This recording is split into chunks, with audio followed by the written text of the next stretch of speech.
Hello, everybody. I'm on a couple minutes earlier than I expected. Hope everybody's doing well. Let's get everybody in here.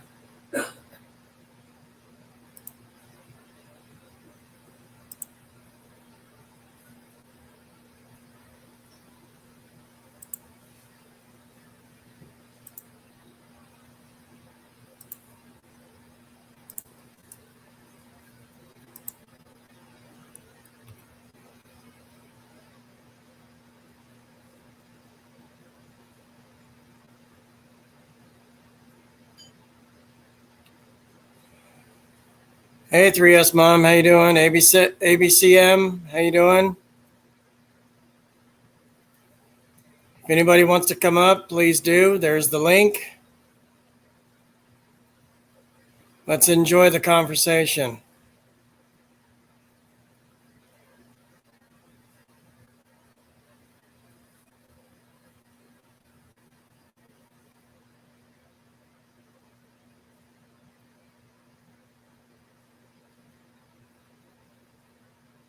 Hope everybody is having a good week, better than mine.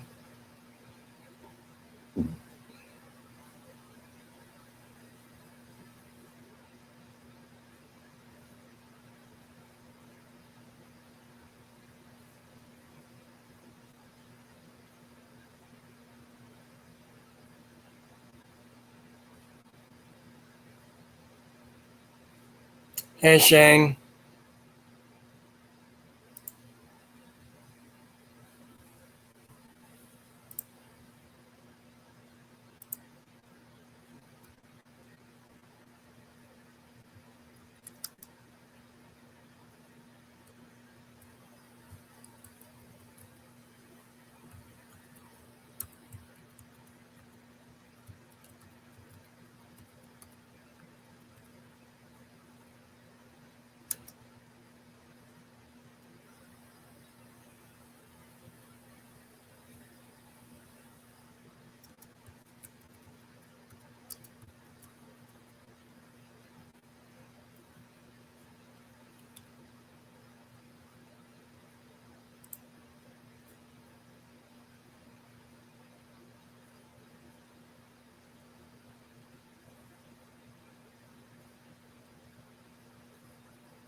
So, anyway, I'm just wanting to get on here, see what's everybody up to, and see how far this will go tonight.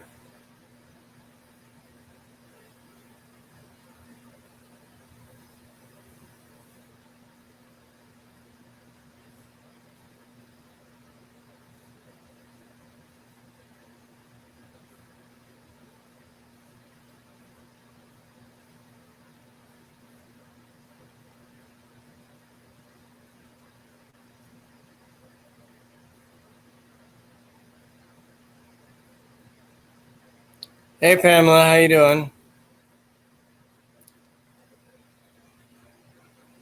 Beating by Rin. How you doing?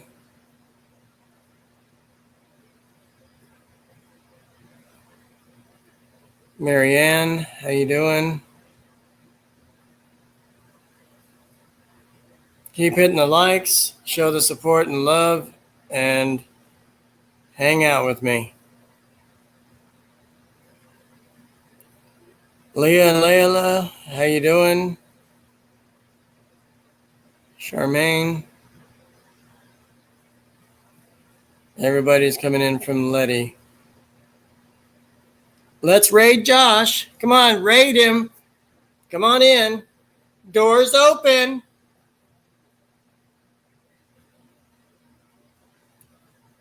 Hey, Crystal, how you doing?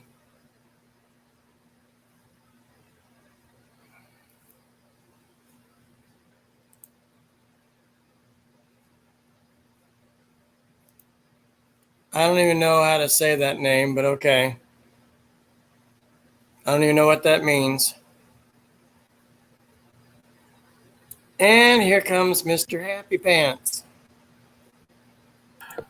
Happy face too. There we Sorry. go.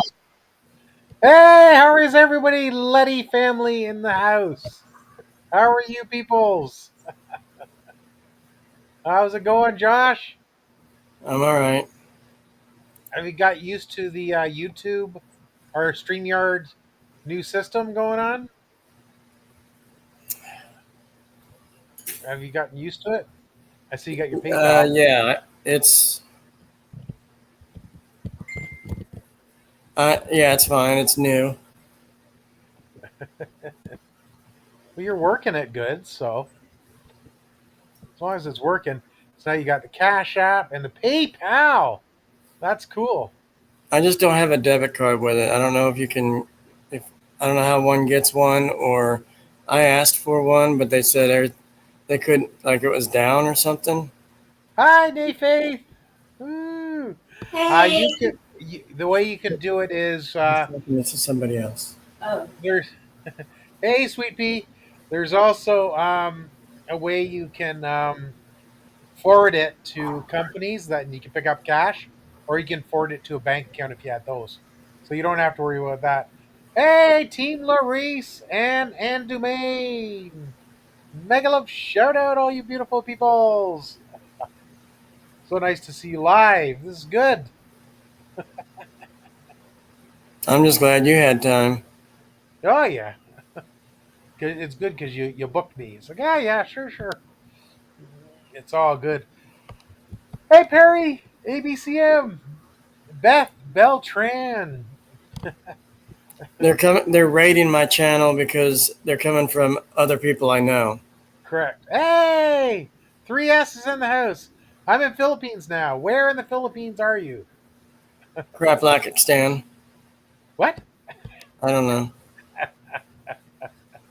You go. Always raining here. Not all the time. But where in the Philippines are you? Ooh. Letty Raid. That's awesome. It's good. She Uh, just told you where she's at. okay. Is that Luzon region, Visayas, or Mindanao? I'm not sure where that is. What major city? Because I know where Manila is, I know where Cebu is, so Davao is. So whereabouts is that? That's what I want to know. And it's good you get a Letty race, race, same place with Prince Rio. Oh, cool. Sounds familiar. Prince Rio. That's cool. Yeah, we used to know. Club. We used to know that person, Cool. but that went nowhere. There you go. This is cool. So you notice how everything's changed for StreamYard. The buttons at the bottom, but it's okay. It's all right. It's okay. It's all right. So you flexed it out. I gotta flex it out. I did, but none of our favorites have showed up yet. That's okay. They'll come by soon. Come by I soon. sent to Cher, Bruce, and Sean. Cool. Same place. There you go. There we go. Shared it with the peoples. Okay. But tell me what's new and exciting. You have a new exciting, Josh? Um, I might be getting more hours with the same job I have. That's good. Basically, senior services came over to find out what Marion's needs are, assessed her, and found out that as me being the home care person, whatever their plan is on August 1st, I'll start getting more hours. Not 8-hour shifts, but just maybe they might tack on 4 to 6 more hours, something like that per day That's okay. on top of what I'm doing. So about 8 hour days. But I'm here at home and I get paid better, and It's a new thing, right? it's an added new thing. Yeah. That sounds pretty good to me. I'll probably get close to 80 hours for the month, Ooh, but not bad. we get paid weekly. But the problem is I'm getting more hours than I was originally told per month. Like it was like 77 or 72. I'm getting about 85 probably starting in And more August. money per hour too, right? Um, Unfortunately, no. It's still gonna be 12 an hour. I It's could use okay. 50. I could You're use getting more 15, hours. but you know. And I'll be getting um, Hey, a hospital bed They offered to get Marion a hospital really, bed for her room. so that I'll have a safer sleep. It'll oh, have handles on the bed, I guess. sure, just like a hospital bed. Ding, Myro, Megalove shout out. That's that's good. So and Sweet Pea's okay with that. She's good at And that. it'll be lowered to the ground so that when I get up, I won't fall. If she ever does. So basically she'll be strapped down with straps and not move No, I anymore. won't. They come with them. Not with straps. The hospital said we can add those. Uh, uh, They did strap you down one time you were in the hospital though, because you were picking. thank you, Megan. I was screaming my head off. Don't tell everybody you're fat. They already know. Uh, Remember, they check your weight by putting their finger up there. No, they don't.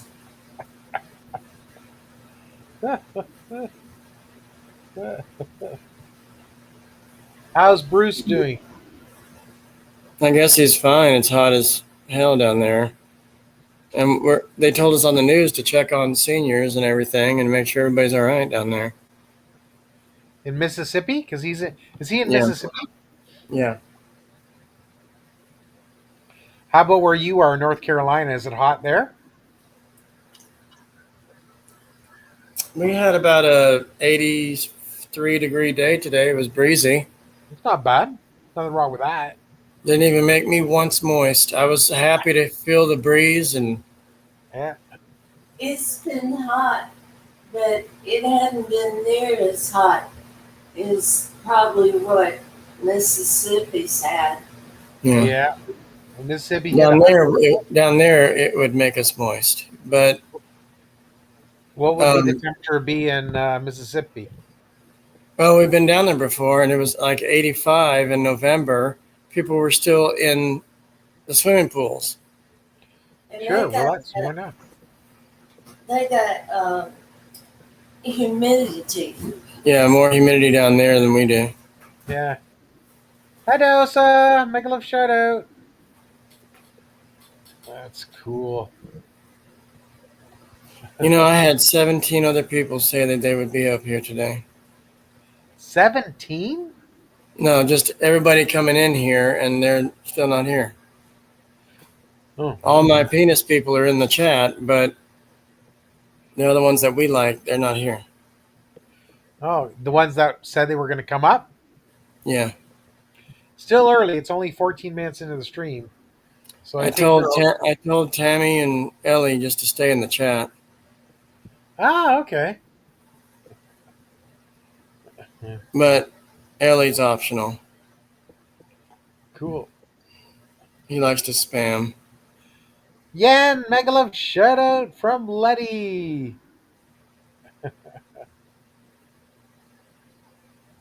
Yeah. No, he's really good now. He's not spamming anymore. Okay. So that's good. He's coming to the panel. Says, okay, now I'm going to once every 5 minutes. He's really good. So that's good. That's good. The spamming, YouTube doesn't like spammers. It's not fair to other people as well. And I'm wondering, I do have Nightbot, but like, would it show up in this? Yes, if you set it up correctly. But remember, YouTube's changed. This is a change. So Nightbot's a third one. So I don't know if the software is not working on mine anymore. So Well, Selexia's got hers worked out. She's got like more people than I do, like 50,000 or something. wow. What do you mean 50,000? Subscribers. That's amazing.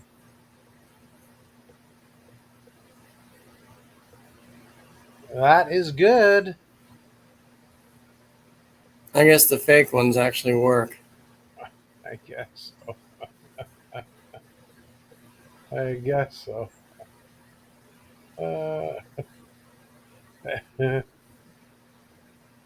Well, they're just numbers. It's the views you want. That's what you want is the views. And I checked how many watch hours we have. Ooh, that's good. 7,000. Wow, good for you. Hey, Yeah. Crystals. Hey, that's good. That's really good. And that's in 1 year, I guess? Yeah, I guess. I don't know. But some people play all my videos and stuff and give me watch hours that way, but I don't know. I'm not going to watch somebody's Thank you, 8,000 3S. videos. Yeah. Thank you, 3S.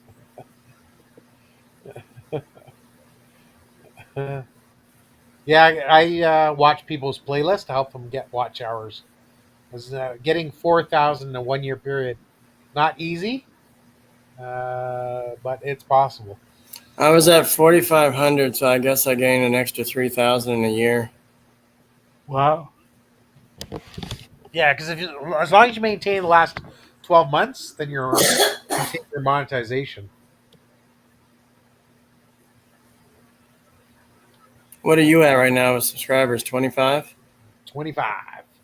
Mm. And for watch hours, I'm still maintaining on my main channel around 400 watch hours per month.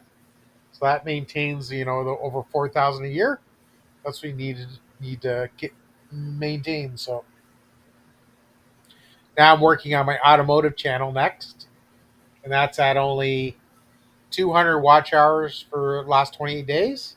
So I'm working on that one, and then I'll work on the travel next. Before I say something dirty, how do you say that name right there? Secretary, yeah, SEC is short for secretary. Desir. Okay. Yeah, Secretary Desir.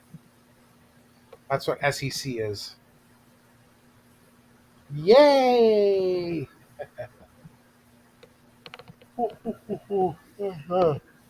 Beautiful day. The weather's up here is nice. It's not as hot as southern U.S., but it's good.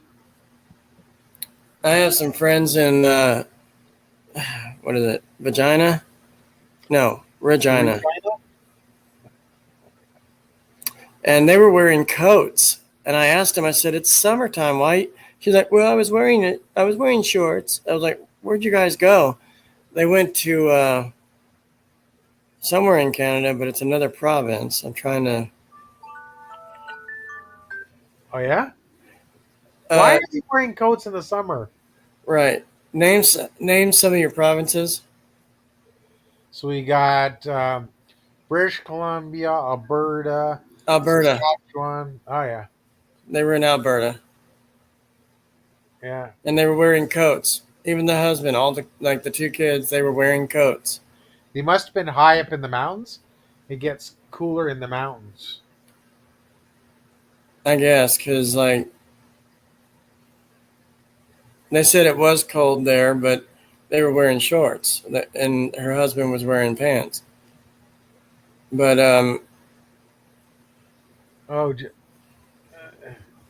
It just seems odd that it's summer everywhere, if you will, except for Australia. What's that? Right, Buns? Yeah. Okay, let me see if I can get this. Sean says, drop me the StreamYard link. Or you can send it to him and his. Are you connected to his messenger? Yeah, I've already sent it to him. He can just click on it and come in. He can't see it, so you might want to send it again. Let me see if I can send it.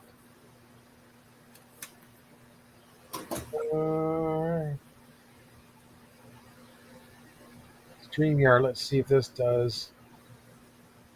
If that works. Because I came in on my laptop, so that's what I got. That's how I was able to get to you. That's the way, because on my phone and laptop's two separate, so I can't. My messenger is only on my phone, not on my laptop. So,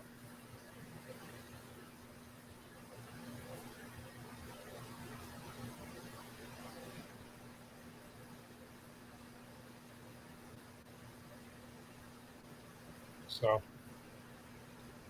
it's all good, but he should be coming. I sent him the link.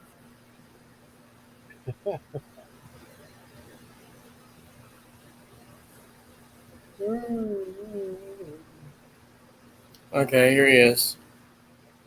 There we go. Welcome. Yeah, I did a quick live stream because I tried to record it. That didn't go over well, so I said, screw it. I'll just have to go live. There you go. What do you mean? What happened with your live stream? Couldn't record it. No, I tried to record and then just release the video, what I recorded. But it didn't work, so I just said, screw it. I'll do a live stream and see what happens. What I did was I did a tribute to the Prince of Darkness. Oh, And geez. I karaoke'd 6 songs. Who is the Prince of Darkness? Ozzy Osbourne since 1979. Ah. Yes, he passed away. How old was he, Sean? 80? 76. Still young. And I lost that bet because Keith Richards is still alive. There you go. I only lost $50. I'd like to know who won that, who took Keith Richards to outlive Ozzy, because it paid 30 to 1. There you go. Yeah, it was like 10 years ago. My brother shows me this gambling website. You can gamble on anything, some ridiculous shit. Like they give like 1,000 to 1 bet if we go to war with like Cuba in the next 20 years. It's ridiculous. It's really weird shit that you can gamble on. That's why you can gamble on just about anything. Like another one is 1,000 to 1 that like the Florida Marlins will win the World Series in the next 5 years. Stuff like that. Yeah. Charmaine. There's some people you can't see, Josh. Oh, Yellow cannot show me. Yeah, I can see her. Yeah. I'm sorry. Charmaine. What But about it's her? only there's a lot of people in your chat that you can't see on StreamYard, but I can see on the YouTube link. There's a famous DJ on Spin 45 on Sirius XM called Charmaine. It's a dude, Charlemagne. Yeah. Because I called into the show once because he had the voice actor that did Uncle Ruckus, and he took the time to play his character and take questions from the audience. Ah. And his famous saying was, "MAGA, my NAGA." I am the Reverend Father Uncle Ruckus. No relation. Okay, where's Nay? Nay Yeah, Fair. yeah. That character comes from the cartoon Boondocks. It lasts 4 seasons. It's like the ghetto version of The Simpsons. Yeah. Ah, there you go.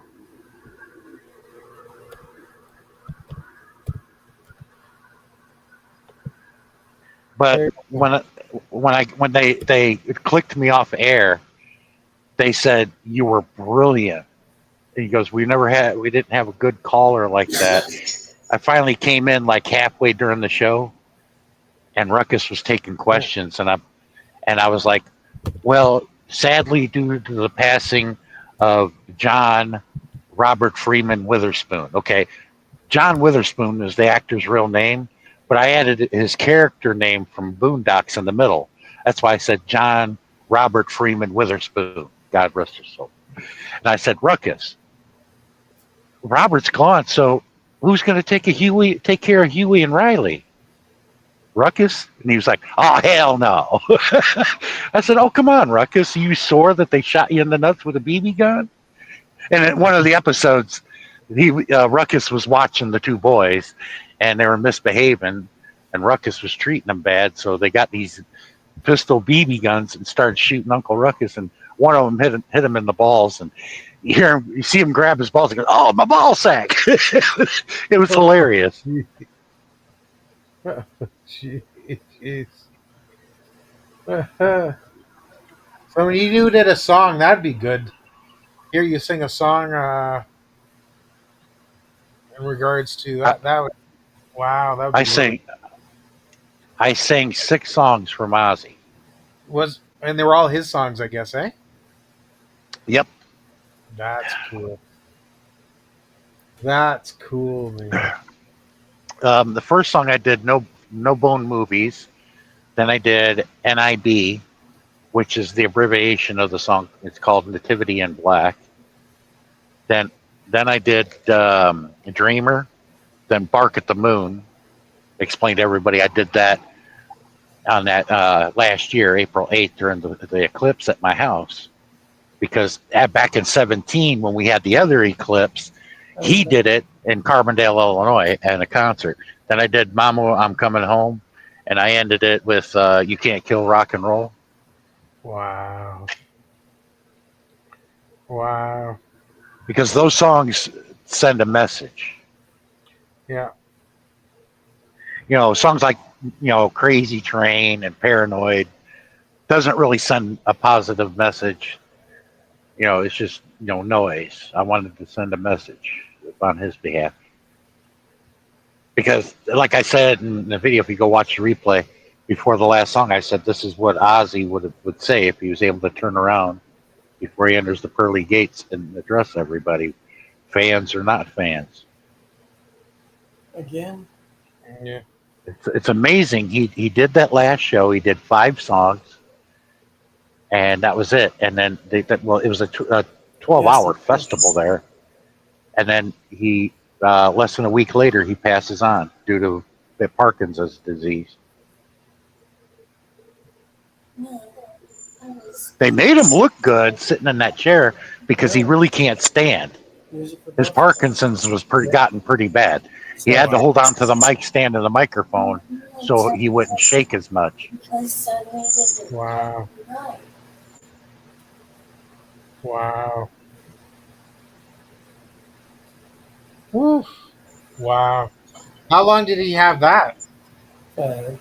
Parkinson's? Yeah. Oh, shit. That started about like 5-6 years ago. Wow. His Parkinson's started shortly before they ended the Osbourne show. Wow. Wow. He's such a character. Such a character. Yeah, like that during the show. He likes walking around barefoot. He's one of those. I got some cousins that love doing that. I have to have socks on, but he walks around barefoot. And they had like 3 dogs in the house, and they're always shitting in the house. Take a picture and he of that steps in bag, it, and he cusses, and then he goes and picks the shit up, Right, and he looks in the camera. He goes, "I live in a $6 million turd." So, do what you need to do. That's funny. Go. If you're I not really Well, like yeah, his there were wife. times that Ozzy was really funny. Well, just come in early. I like his wife. Morning before you leave. Sharon. Take Nah, Yeah. his wife's I have to awesome. wait till after 4 to get paid. She's amazing. I'm going to be at testing. I'll live here at Super King. Very interesting family. Well, that makes it entertaining. You Yeah, don't Kelly has really straightened her life up. She's a beautiful woman. Thank you. That's good. To me, she was looking like a rich skag. You know, I was like, ugh. You know, back during the show, Back after. I liked it when her and Jack used to get into it. That's great. You know, like siblings normally do. Ozzy Yeah. yells at him in the Yeah, we're kitchen, doing tells this him to like stop camping, fighting, and then Ozzy walks out. They're quiet, and Kelly grabs a banana off the fruit bowl in the middle of the table, looks at Jack, and says, "Okay, bend over, bitch." Kind of stupid. She's chasing Jack around with the banana in her hand. Oh, that's funny. Okay, but go if you're not interested in this. Today. I mean, they had their That is moments, funny. but Jack and Kelly are close. Give me your cup. Today. That's good.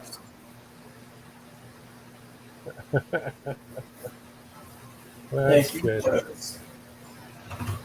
Thank you, Hoods. You're welcome. Yes. I think it's You're good. welcome. Yes. Okay. Glad to see Ozzy go. Okay. Didn't know he even had Parkinson's. Thank you. Thank you. No idea. Who would have known? Yeah. A lot of stars It just- going every year. Okay, say goodnight. It just reminds me of the day. It reminds me when I got the news that Meatloaf passed, and then later on that evening, we lost Louis Anderson. Same day. Night. Wow. Mary's Good going to night, bed. sweetie. She's saying goodnight. Wave. Good night. Wave. Okay.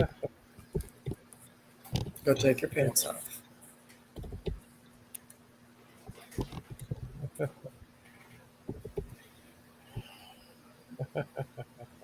Love you, tight ass.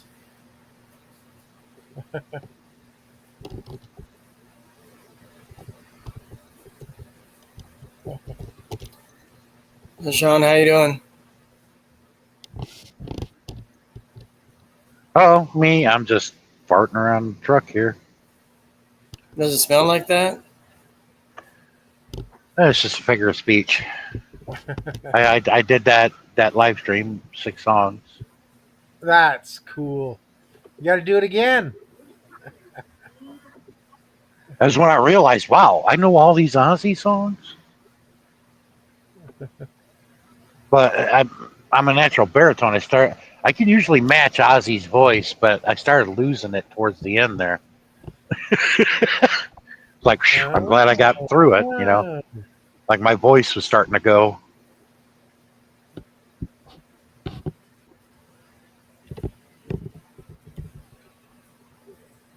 Ah.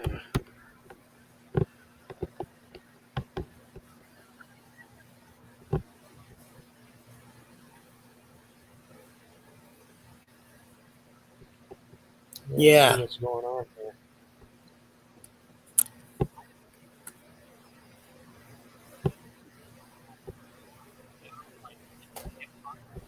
Ooh. Do, do, do.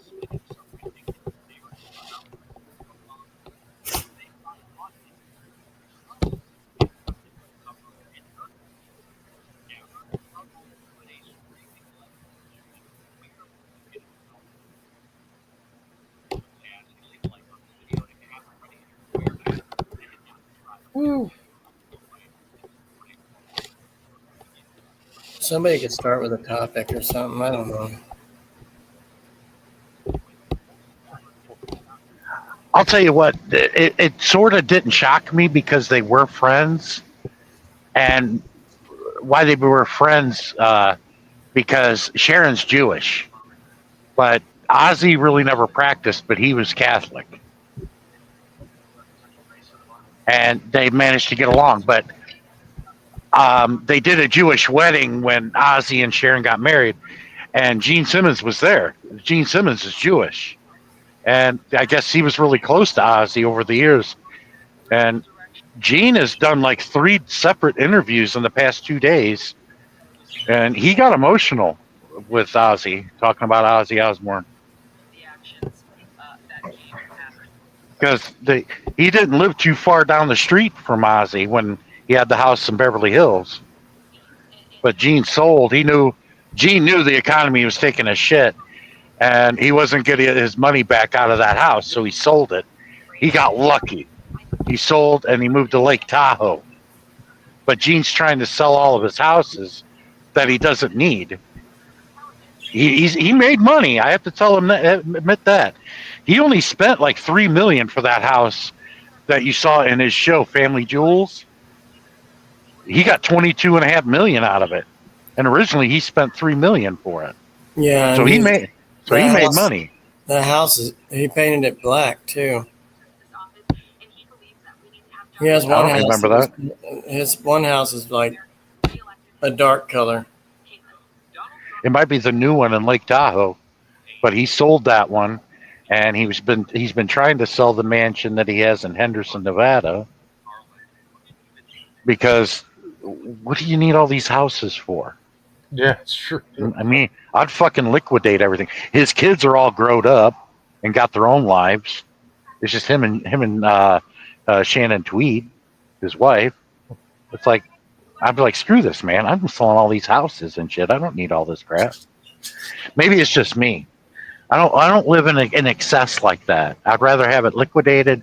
Yeah, I got the money. We'll go do this. We'll go do that. What do I need this boat for? How often am I going to use it? If I want to go boating, I'll just rent one. Screw it.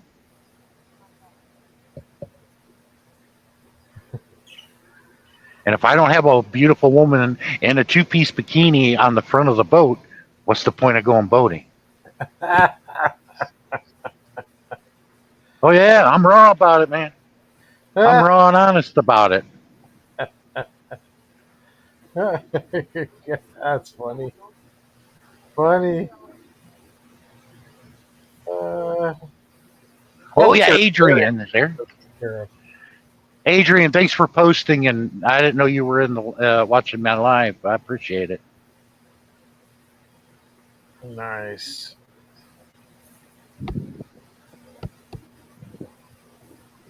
Yeah, that was my first live stream I did in a while. That's true. Did it record? Were you able to? Were people able to watch it, or didn't Yeah, do it? the recording didn't work, so I just went ahead and did a live stream. Oh, okay. Yeah, do live stream, then sing the music. You can do that, no? Yeah, that way I don't have to upload it; it does it automatically. Exactly. But I wanted to record it, then just upload it on a timer, like everybody else does. So if they're in the chat typing. Hey, I Adrian. really couldn't pay attention to anybody in the chat. There's Adrian. Yeah, I'm here. Adrian, What's up, Darren? how's it See, going? Yeah. Adrian knows Ozzy really well because of Amarillo. San Antonio, Years actually, the Alamo, Yeah. pissing outside the Alamo. Yeah, He got banned for life, never to perform there ever again. yeah, but What? they lifted it. They lifted it a few years Yeah. back, though. It was It's because that Ozzy band. Osbourne was drunk, Darren, and he peed outside the Alamo in San Antonio, and they banned him from ever coming there and performing there ever again. Oh, He got it lifted a few years ago. Okay. Yeah, That's a historical landmark in San Antonio, Texas, the Alamo. I think. Something you I never think do. Wow. I think That's that not- that that's band not good. that band lasted for like 30 years. Yeah. Exactly right. Wow.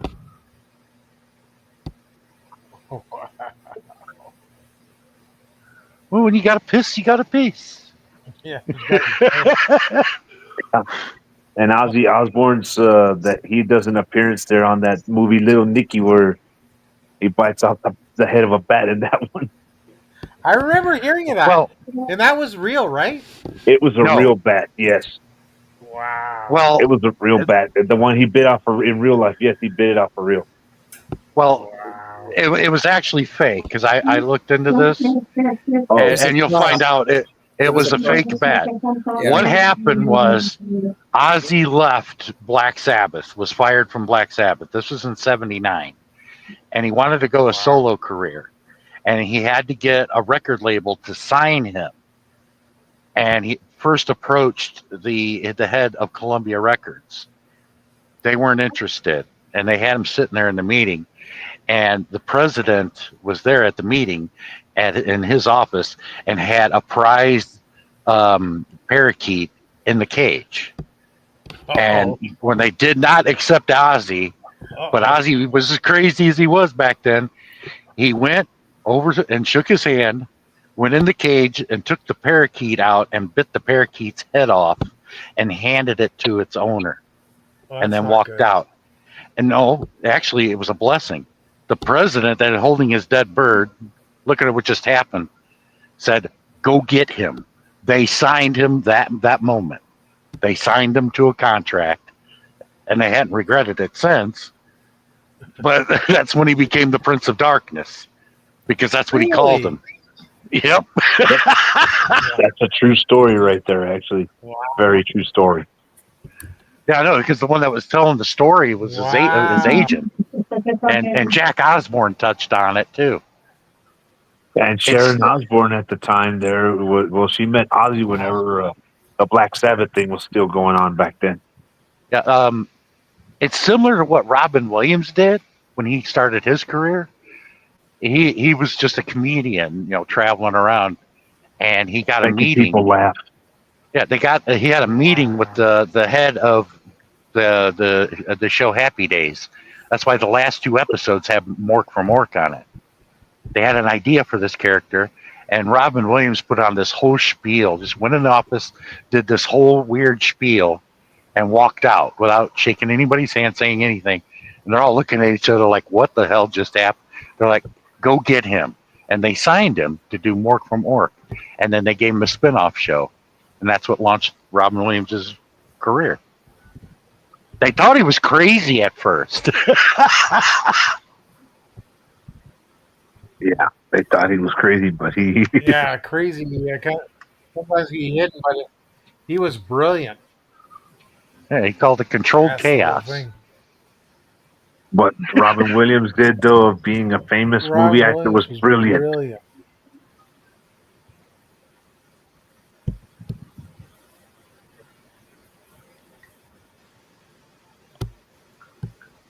Brilliant, what he did.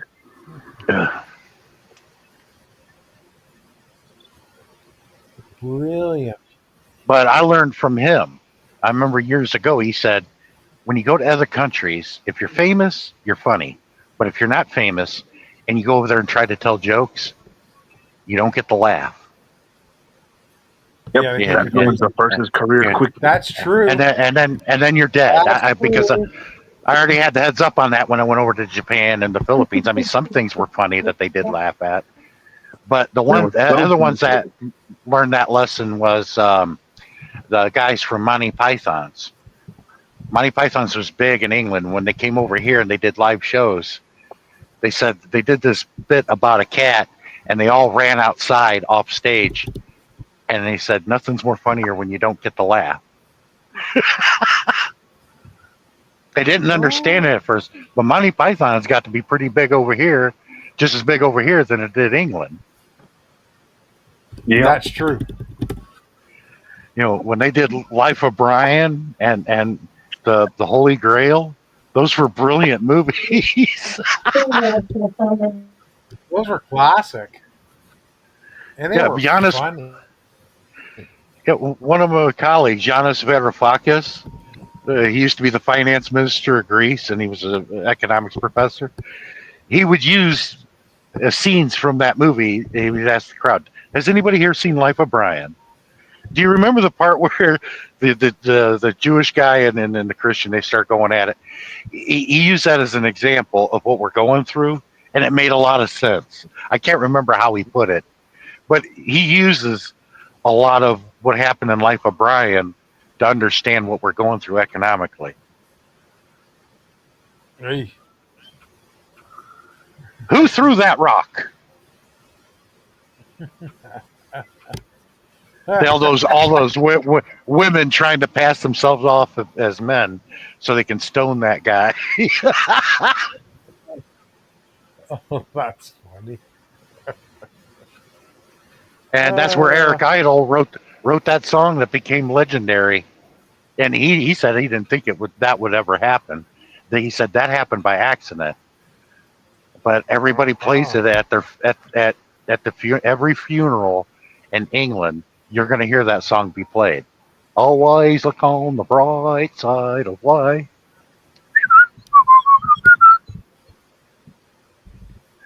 Life is upset, and that's the final word.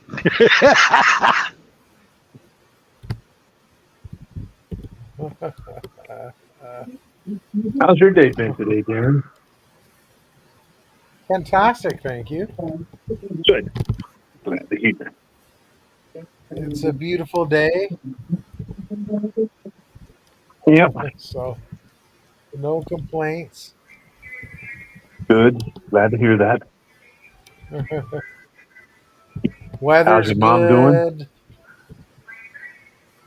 Great, thank you. Good to I'll hear. see you on the weekend. Thanks for asking. Of course, you know me, always asking about your mom. Thank you, brother. No problem. Yeah. Just catching up on some stuff for today. It's good to catch up. Yeah. Yeah, I was there in your life, John, listening to you sing. How was it, honestly? Well, you did good. If you do another Ozzy tribute again, try to sing Crazy Train if you can. I've never done that one before. Well, there was 2 songs on there that I never done before from Ozzy. Like the last one, You Can't Kill Rock and Roll. I never done that one I've before. never heard that one. I've only heard like Crazy Train, Bark at the Moon, Not in the Dark, No More Tears, See You on the Other Side, and then of course Gets Me Through. I don't want to stop. For the first time, I did No Bone Movies, which was the first one. I did all the others before, and then the last one, You Can't Kill Rock and Roll. I'd never done that one before. Leave me alone, don't want your promises no more. Do. 'Cause rock and roll is my religion and my law. That's a good tune. I wonder how they're going to do his funeral arrangement. That's one thing I'm curious about. That will be interesting. Yep. Well, I like how they did Rodney James Dio's. He was Jewish also. And I like the big sarcophagus they got on top of his gravesite. And it says, the Man of the Silver Mountain. I thought that was cool. That was one of his biggest songs, Man of the Silver Mountain. They put that on his headstone. With Ozzy, I wouldn't be surprised if they put The Prince of Darkness from 1979 to 2025. Yep. That Parkinson's was really bad, the one he's dealing with there. So, yeah, that's what took his life. He was in an advanced form of Parkinson's. He was in stage 5 of that already, I think. Wow. That's why he couldn't stand, and he had to hold on to the microphone and the mic stand. That helped him from shaking so much. Yeah, and he got off his meds just to be able to see good. That was a cool looking chair, though. I know, right? That was when he did his live stream performance on. It wasn't televised; it was just live streamed. Oh, because that last show was in Birmingham, England. They Yeah, did where he's 5 originally songs. from. But that was a 12-hour festival there. I'm surprised Tammy didn't go to it. If I was Tammy, I would have fought tooth and nail to go to yeah. that one. Because I even heard that the Pink Floyd got back together to do a few songs in that festival, Wow. like they did in what park is that where they had Live Aid once? It was a few years back. Pink Floyd reunited and everybody went nuts, and they thought that Everybody was went nuts about that. That's for ticket sure. because they thought that was going to be the start of their reunion tour, but even to this day, Gilmore and what's his name, they can't get along. Are you the king of someplace I'm unaware of? The only one that passed away from Pink Floyd was the keyboard player. Wow. Yeah, Waters and Gilmore can't get along. Roger Waters. Oh. And it's like, guys, you've been broke up since like what, 1980? Put that shit to the side and move on. And Put your differences aside and be happy for once, you know? yeah, I don't think Gilmore is the issue. That's I think true. it's Waters. But the greatest bands of rock history holding come back- from England. Wow. Yeah. The only greatest band that we have here in the States that made world famous was Kiss. Yeah, exactly. Oh, Gene Simmons, the original guys. They're my favorite band to this very day still. Got to see them 10 times in concert. I never got the opportunity to see them, man. Dude. If they ever do something like that again, they're just gonna have to do like with somebody else. But I don't think they'll do it anymore. They're done. Paul Stanley's voice is already shot and done. Well, he had the same surgery as David Coverdale did, but his didn't go as well as David Coverdale's did. But David Coverdale's voice has caught up with him too. He can't do it anymore either. Well, Paul Stanley pushed his voice too much. Yeah, they did that last album Whitesnake did. It had that cool ass song on there called "Shut Up and Kiss Me," and somebody came out with a karaoke version of that, and I did it once on Darren's about 3 weeks ago. I did that song. Shut up and kiss me. Dun, dun, dun, dun, dun, dun, dun, dun, dun. All right, folks, we have to play here. Tulsi Gabbard has no substantive answer. It's so transparently obvious. No. Etched on the faces. They're frustrated. But I never got to see Ozzy Osbourne. I never got to see Ozzy. I never got to see any of those bands.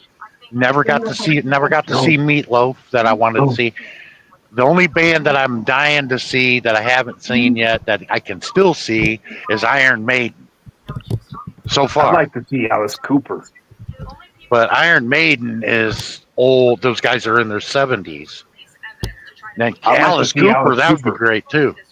He used to play Kings Island for the Fear Fest. And I'm asking my daughter, I'm like, Beth, when you become a part of Creative, try to get Alice Cooper to come back and do shows there. Because I never got to see Alice either. And he's in his 80s, but he's still rocking it. And what I think is funny, Darren, he's an avid golfer. He has been for years. And I think it started in the late 80s. He would start singing on stage with either a putter or a driver in his hand.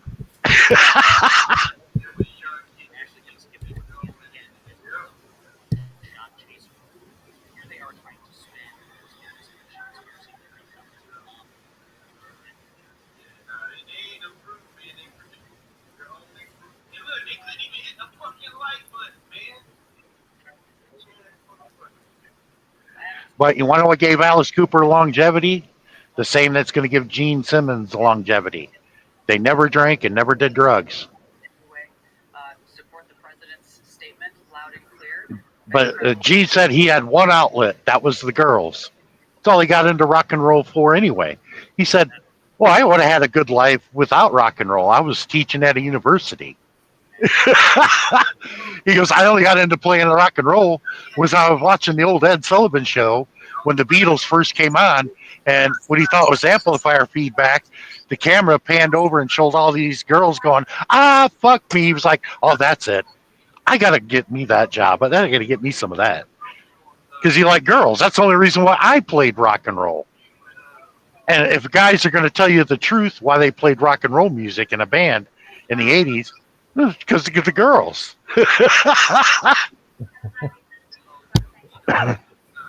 There's nothing that's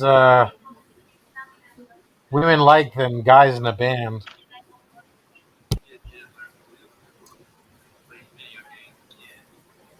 Well, just like today, even back then when I did play in a band, there were some that liked it, and most of them thought I was a creep. Okay. Really? Yep. Just like the Filipinas right now. Really? When they were watching me do them songs by Ozzy, whenever they see me karaoke, that guy's a creep. Or they're like, oh, he sounds like a vampire when I do Typo Negative. Typo Negative, 69 Eyes.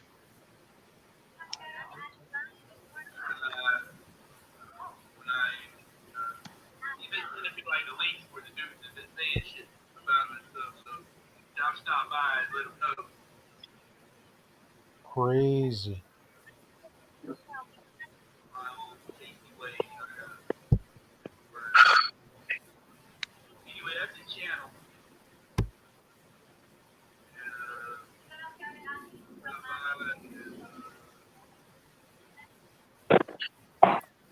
Yeah. Hey, Josh, how long are you going to be on today? Probably 24 hours. Going to be on all night? Damn, party. Well, Darren did it, but then he was like totally fucked up when he says, oh, I'm tired. That's the way to do it. I remember you were dead tired after that one day. Oh, yeah. Yeah, Darren's, whose live stream was it? Yours? Mine. Where Blessed Life was there, and so was Sammy, and I fell asleep. And they started talking to me in my sleep. Because Sammy, I remember Sammy was talking about Blessed Life, and I said, she's not like that. I remember watching the replay of that. Oh, But they were Josh, I talking. forgot to do this for you. Okay. She was- fuck you thing. Yeah, she was talking to me in my sleep, and I was responding. I'd never done that before. Like it's a good thing that she didn't ask me what my com data information was. If she would have known that, I would have gave it to her, and she stripped all my money out. You would have lost all your money there, Sean. Yeah, it's a good thing she wasn't smart enough to ask me if I was answering every question. Shit. They did that on purpose to you. You know that, right? They weren't smart enough.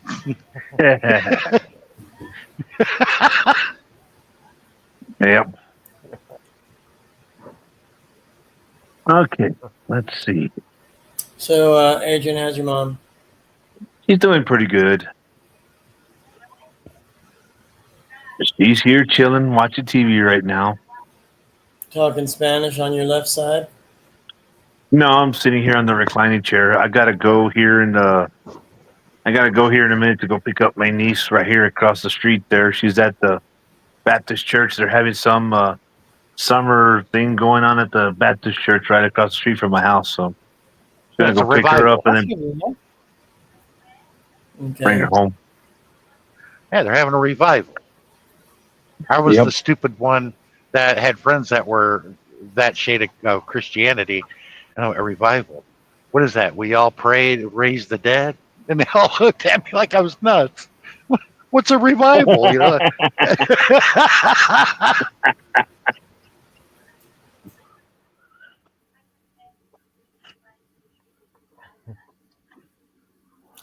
Adrian, Yep, so- it's always good to have you here. Of course. It's always good to be around you there, Josh. Okay, calm down, everyone. Okay. I think that was a But little no, too far for me. My apologies on that.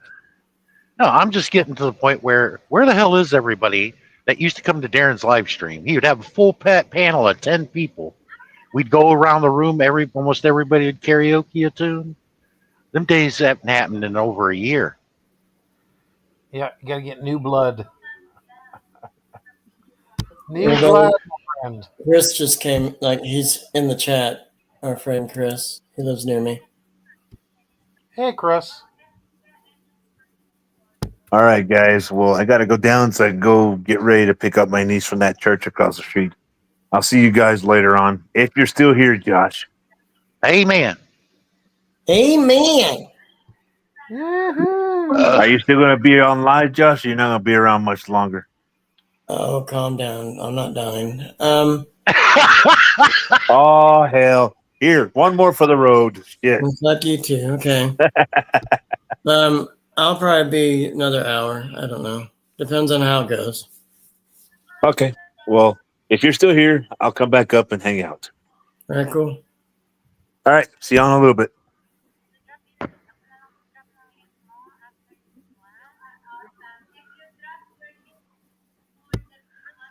Yeah, I remember having Sirius XM, and on Sundays you can sift through the Christian channels and all the different religions, and there was a lot of Christian ones. And I remember I went to this one.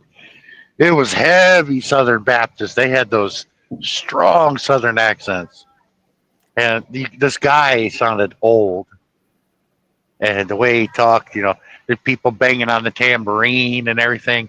And this woman singing, she goes, I am determined to see you in the end. And I remember that. I just started, I couldn't take it seriously. I was dying laughing. And he goes, we thank you for, and it reminded me of that pastor in the movie Porky's, the Reverend Bubba Flava. He goes, that was a fine, lovely song, Mr. Brother Booger. Oh man, that's real deep shit here. I was waiting for them to start burning crosses outside and everything. It's holy shit.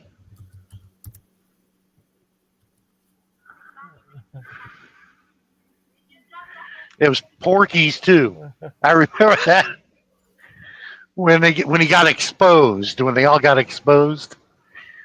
And they were taking his picture. He goes, I saw that, you son of a bitch.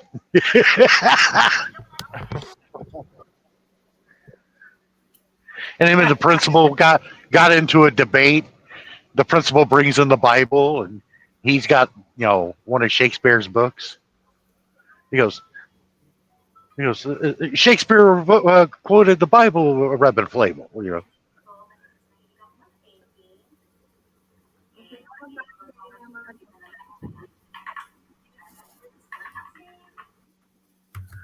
And I like that the principal's building a house of cards on his desk, and all of a sudden he goes, "Do they have an appointment?"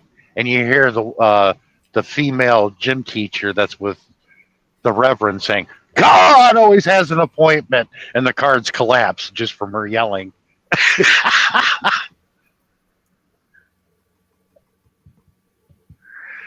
All right, Reverend Flava, what is the problem now?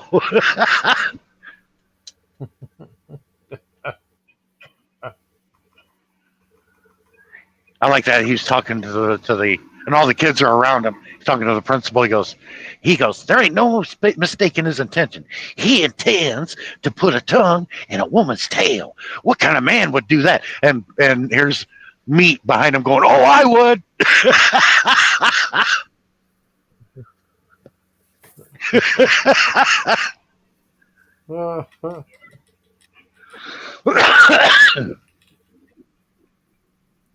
That was too funny. Yeah, Miss Ballbreaker. I'd like to have seen. Thanks, Alex. Well, you can go back and watch the replay. It's only like 30 minutes, if that. Oh, good. So it is recorded. Yeah, thanks, House, for mentioning that. I could never remember her name. Miss Ballbreaker. That was it. Yeah. and the snake comes out of the toilet because the Tommy put it in the drain pipe, and she comes running out of the restroom with her pants down by her ankles, and she climbs up the she's going and she climbing up the bleachers and grabs this kid, and he's like, ooh. And then the snake comes out. That's funny. See, man, they made like 8 American Pie movies because I have them all on my hard drive. But they only made 3 Porky movies. I mean, they could have made a whole bunch of Porky's movies because American Pie was like a modern day version of Porky's, is all that was.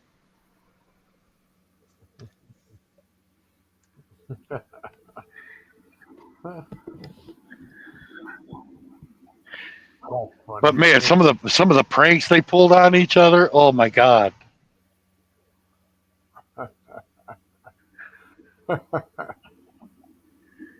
Like the Cherry Forever, and they're breaking in, and all of a sudden they come out. One of them's all bloodied, and they're all sitting there naked, waiting their turn. And the black guy comes out with a machete, and they're like, "Holy shit!" And they all run out of the house. Where's the one where they stole the mascot? What classic was that? They stole the mascot. And just for, was that another iconic movie where they would young people would steal the other school's mascot?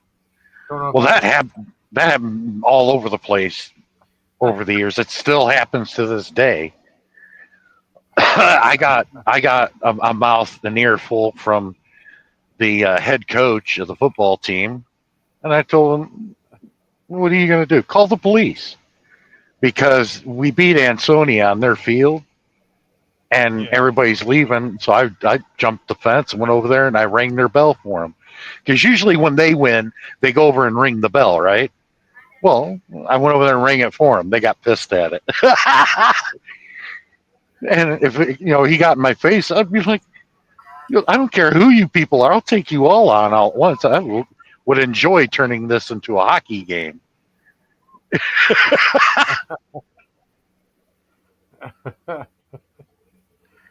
What, you all going to get all upset and bent out of shape because I went over and rang your bell? Then what's it here for? And I'll probably do it again because we'll face Ansonia on their field, and this is my son's last year of football, and they're going to get destroyed. Nobody could keep up with my boys when they're the oldest. All the boys that my son played with all over through the years. There's going to be 14 of them.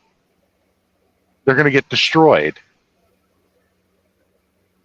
Because that last year in junior high proved it. They went undefeated, 7-0. No one even came close.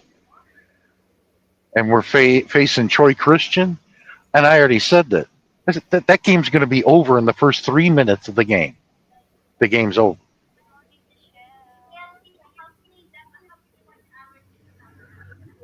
Because either they're going to get the ball first, and we're going to take it from them and ram it down their throat, or they're going to kick off to us, and we're going to score in 2 plays. Because they are not going to catch Noah Finkbein.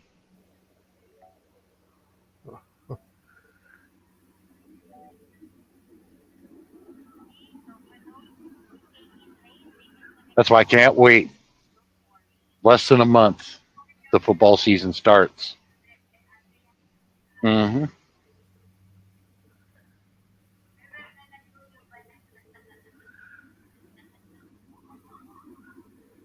I said the Troy Christian's going to get humiliated out there.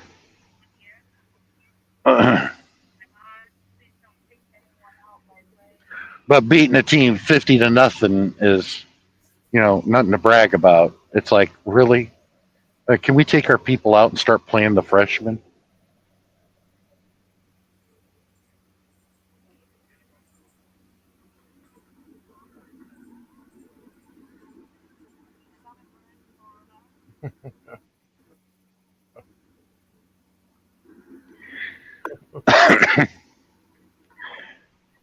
And I'm not really sweating the regular season. The boys will go undefeated. It's the playoffs when they start in late October, early November,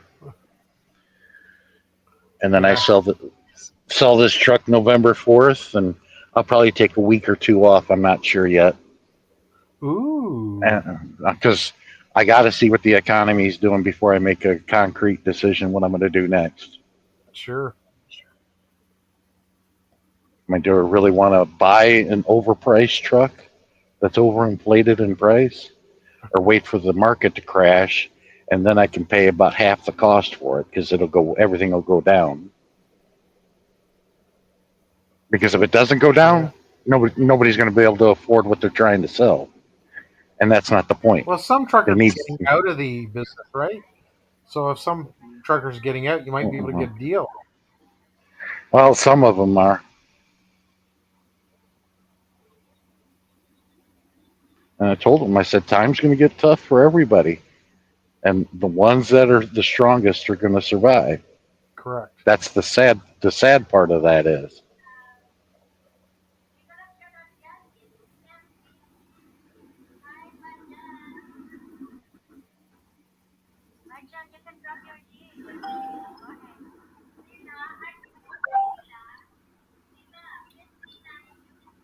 Wow, so tough. I'm on 4 live streams at the same time. Yeah, I remember Josh 4 used to get live a whole bunch of Filipinas that come in. I've only seen Charmaine. That's good.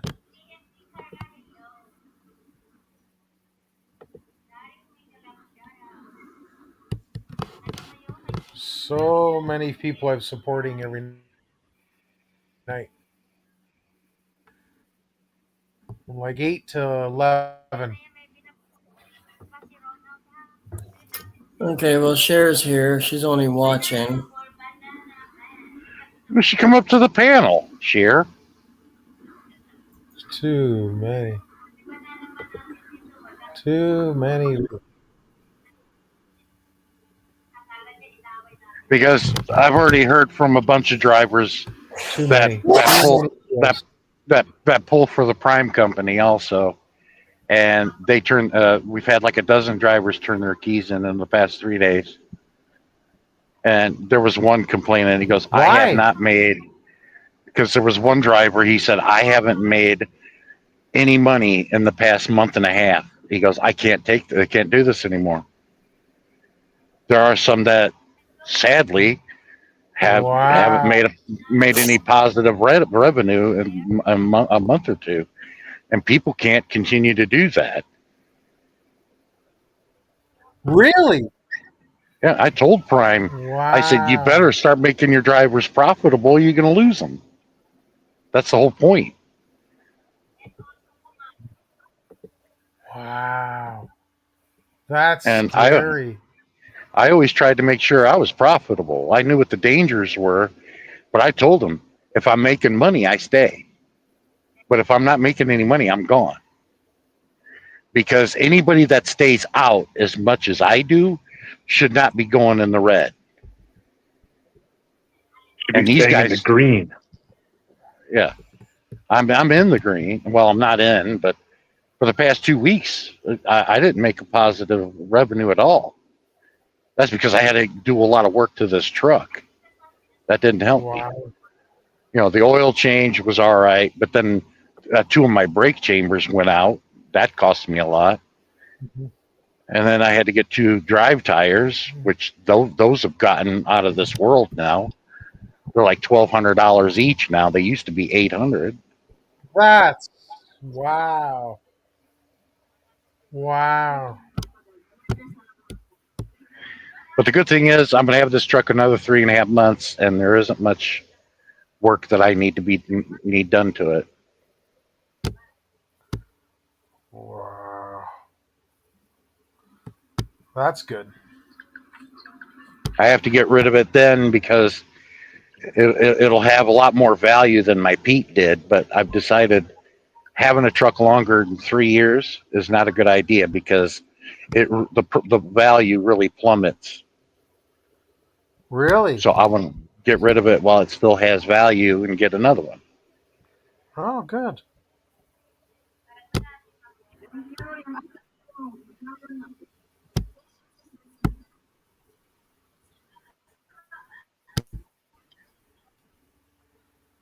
Oof.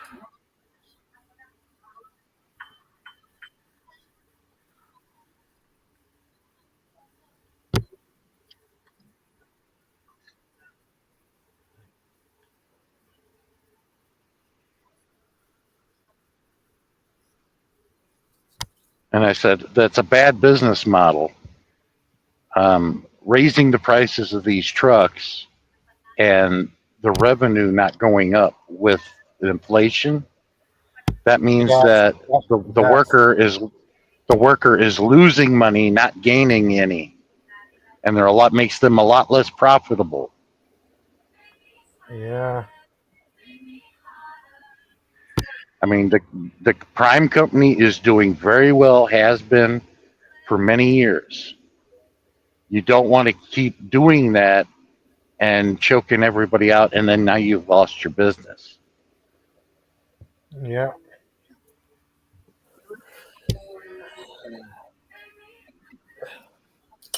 As I said, you guys are killing the geese that are laying your golden eggs. You want your geese to keep and you want more geese to lay more golden eggs. You don't want to kill them and start losing your golden eggs, because then you're going to go out of business. Correct. I said, do not let greed get the best of you, because that's what's destroyed a lot of people that ran good businesses, especially on a nasty economic downturn, which we're in.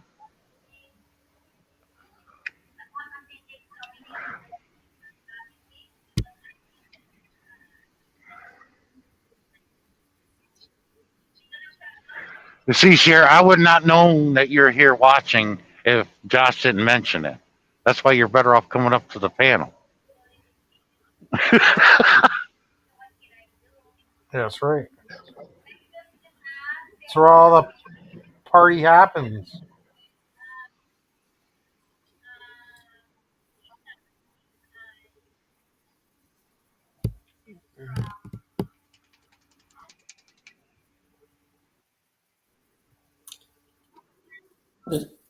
Was somebody slapping it just now?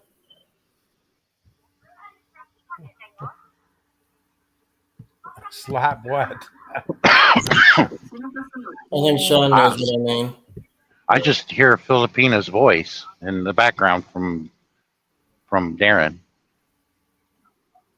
Yeah, I've got 4 live streams going. 4 live streams going. Boom, boom, boom, boom.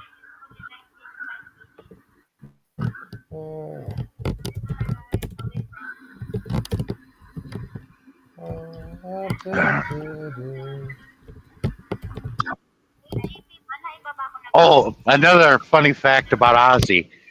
I was there the day that he was inducted for the second time with Black Sabbath.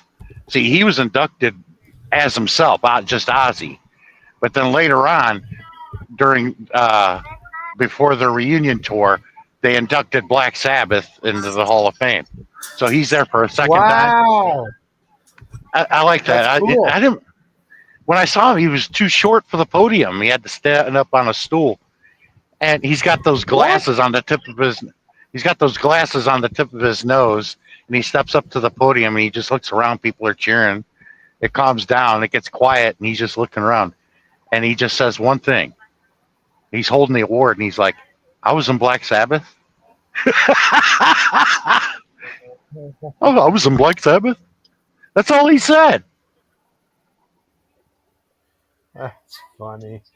I don't know if he's being funny or trying to piss Tommy Ami off. That's But funny. man, the egos of Hollywood is really bad. I guess that's why I'd fit right in, because I don't have one, and I can care less.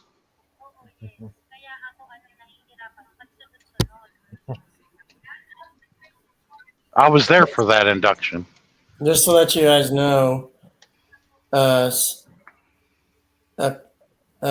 random person snuck into a jail to hang out with friends. Oh, that's funny. Wow. Well, I'll tell you what. I'd like to hang out with Noelle. She may seem weird to you guys, but she goes to concerts every 2 to 3 days. She's doing a live Wow. stream, listening to live bands, and they're great. Like tonight, she was there, and I believe it was KC and the Sunshine Band. That was cool. That's cool. I guess it has its advantages being living in Cleveland. I guess so. Do a little dance. And I told her, I said, Noelle, start twerking.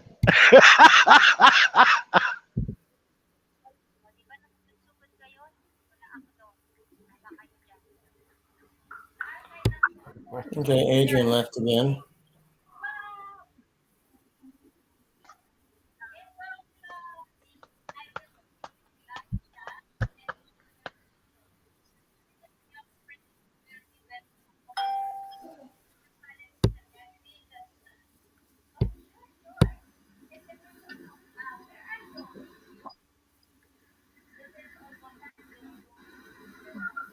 Okay. Oh, by the way, Darren, I saw you in that patrol car, the OPP, and you Yeah. used it as your thumbnail. Yeah. I would have got in trouble if I was in your shoes. Why is that? Well, I was in my mom's, me and my brother. We were in her patrol car when she was a Chicago police officer. And my brother is trying to get me to say something over the radio because that was back in the day when we used to do prank phone calls, and I was good at that. And my Oh. brother would always hand me the phone, and he's handing me the receiver to the radio on the police where all the police and emergency people can hear me, right? Right. Ooh, my mom got pissed, but everybody thought it was funny. The dispatch knew who I was. They could tell by the voice. I got on there and said, calling all cars, UFO landing on Michigan Avenue. And my brother pulls it out of my hand. He goes, no, we're in trouble now. I said, you told me to do it. Here comes my mom, pissed. And then she takes out the club. She goes, I ought to beat your ass. And you can hear everybody laughing in the station, because we all went back in there with her because she wouldn't leave us in the car anymore. And they were all laughing when I said that. He goes, that actually sounded pretty good coming from you.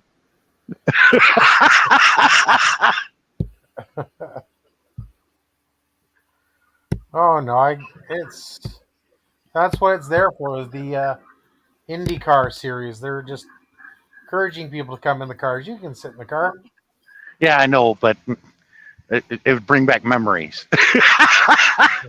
Because we did some stupid shit as kids, and got away with it too, I'm surprised I didn't get an ass beaten from that one.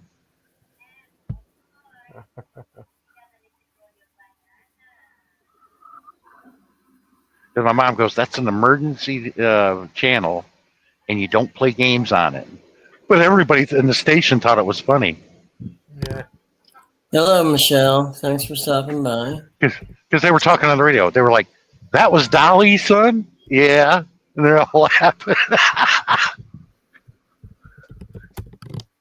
He goes, he plays on his daddy's CB radio all the time. Yeah. That's funny.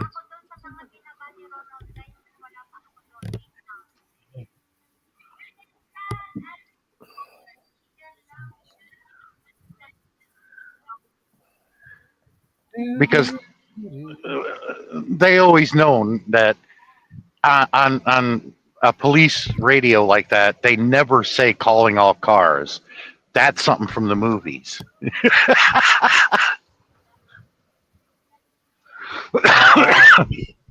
But when you were doing it, did you sneak into the car and start blurbing No, we were in my on mom's the patrol radio? car waiting for her to come back out of the station. She was there to deliver some paperwork and everything, and Ah, she was on duty, but she had time to take us to baseball practice. I'll never forget that. Shit, that was back in 1977, Darren. Jesus. I don't think Elvis was dead yet, holy smokes! because this was like in early March when we started practicing for baseball, and I don't think Elvis died until later in the year. So it was before Elvis died.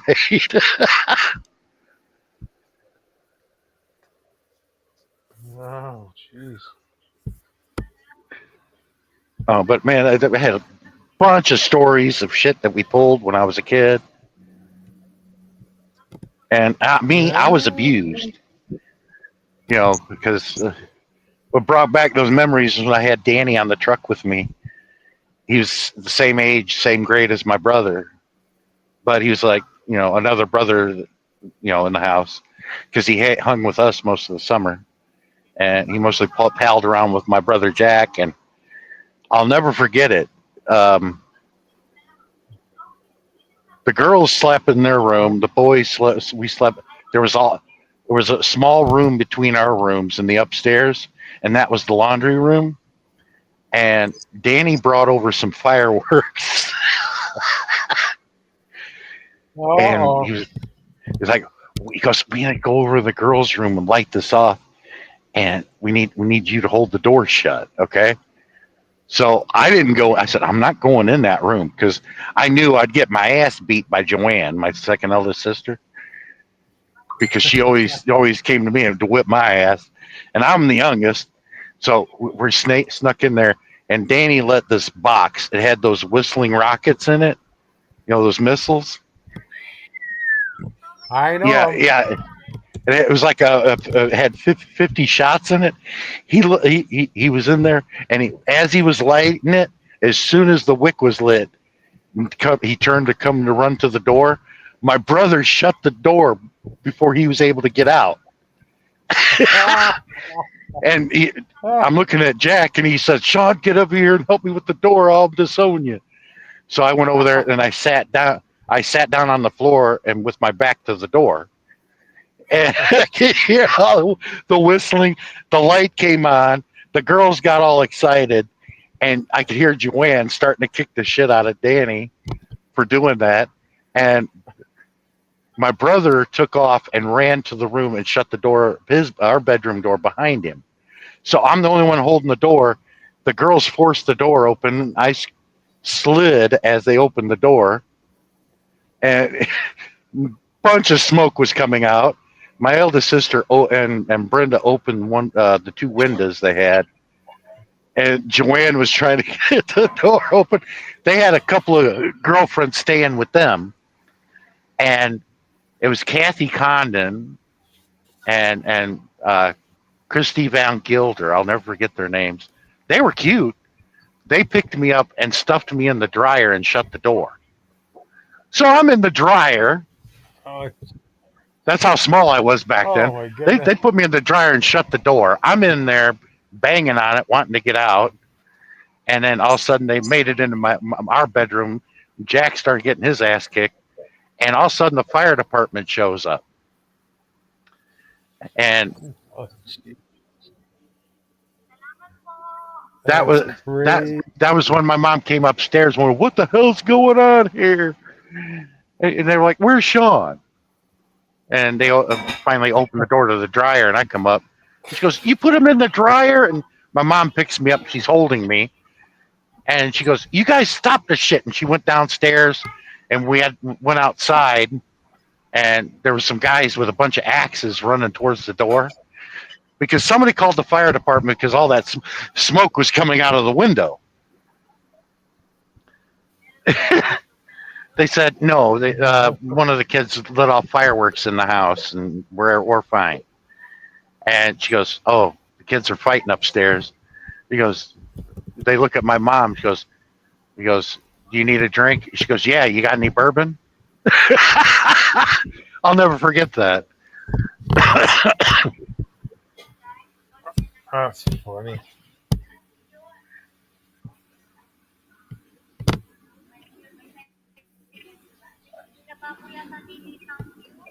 Oh, I love sharing the stories of my childhood and the shit we pulled.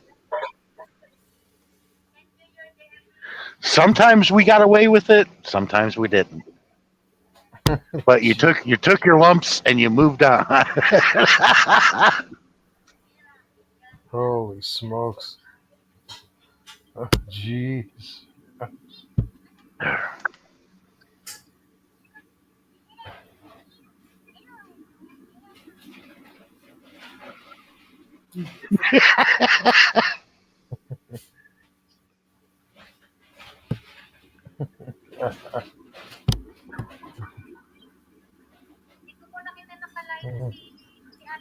Jeez. What age would you be when that happened to you? I'm sorry? What age would you have been? How old was I then? Oh shit, I was I finished up my 10 years kindergarten old? year. I was like 6. Oh, wow. Oh yeah, I can remember. There was a lot of memorable moments in my childhood. Because look, folks, we didn't have the internet.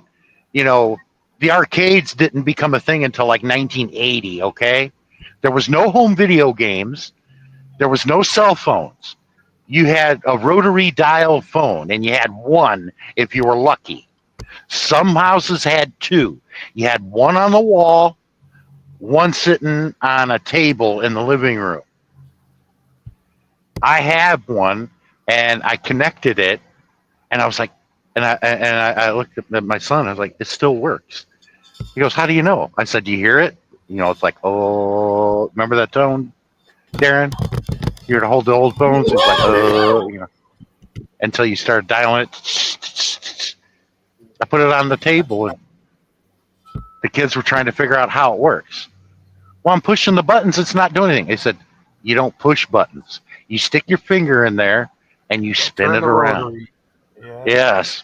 My daughter Beth figured it out as I was saying it. She goes, oh, you spin it. And I said, if you screw the number up, you got to hang up and redial it from the beginning.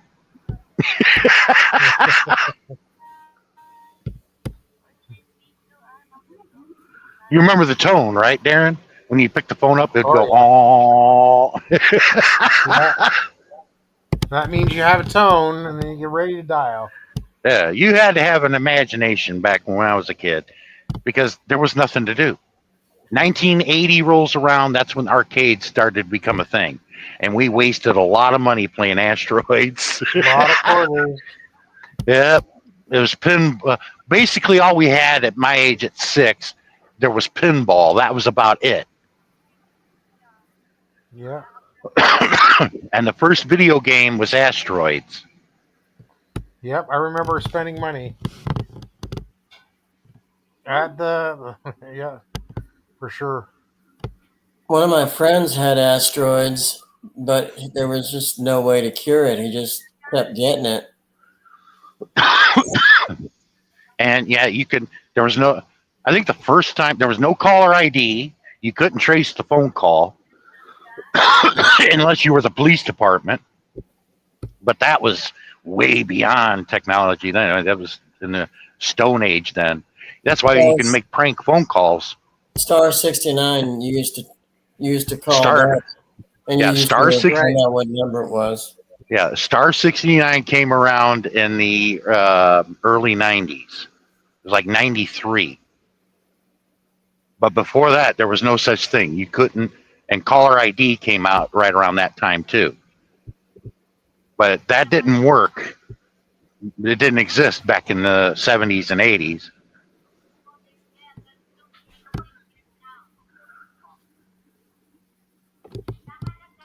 Man, I can't remember some of the bullshit we used to pull. Ordering pizzas and having it delivered to the people you hate, that was a common thing.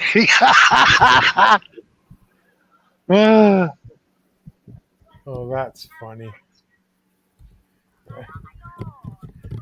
Wonder what would happen. You know, the piece of pizza's like, I didn't order pizza. $10. Oh my god. Shit, that was back when you could get a Supreme pizza at Pizza Hut for like $5. I remember that.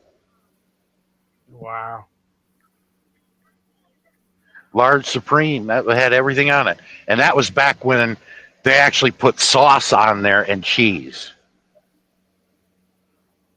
With the pizza you have today, it's like, I want extra sauce, extra cheese, because you do that way. Yeah, it costs more, but you do that. That's the way the pizzas used to be.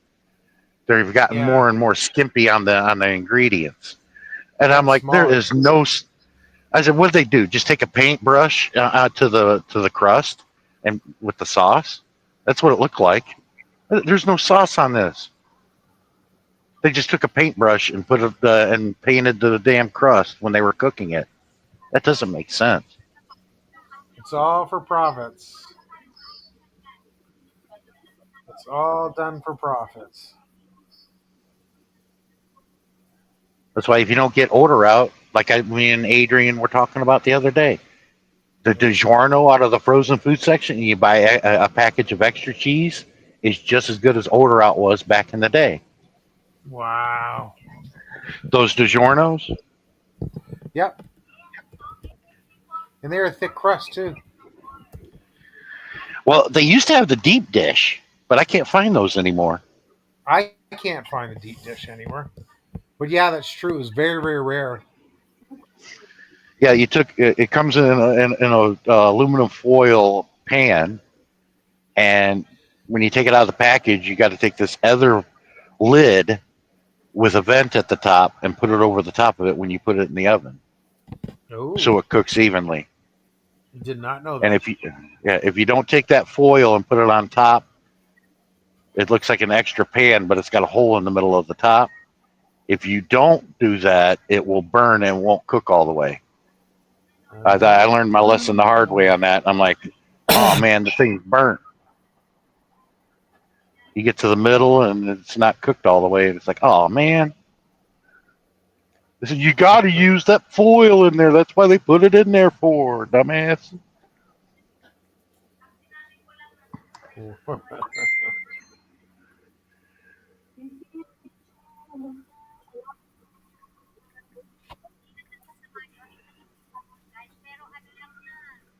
Yeah, I mess with those people there in Wellston where I got this load. It's Luongos. He's Italian. Oh yeah. And he's got a brother named Luigi. They're like, yeah, Luigi. You know, I start doing the Italian accent. They know I'm not Italian. He goes, sono affamato. He goes, yeah, come over here. I got some cheese to shove in your ass. That's how well we know each other there in Wellston. He goes, where you been? I said, I'm mostly getting loads out of Pillsbury or General Mills over there. He goes, it's either that or you get a load here. Let's go. No, they make good frozen dinners, Italian frozen dinners. Do you used to pick them and deliver them? Well, I pick up the freight and move it to. I got 3 stops on this load. I already delivered to the first stop. Hey, Army, how you doing? I got to deliver in Atlanta tomorrow morning and deliver the rest of it tomorrow evening in Columbus, Georgia. Now, 2 famous people come out of Columbus, Georgia. One of them is dead, though.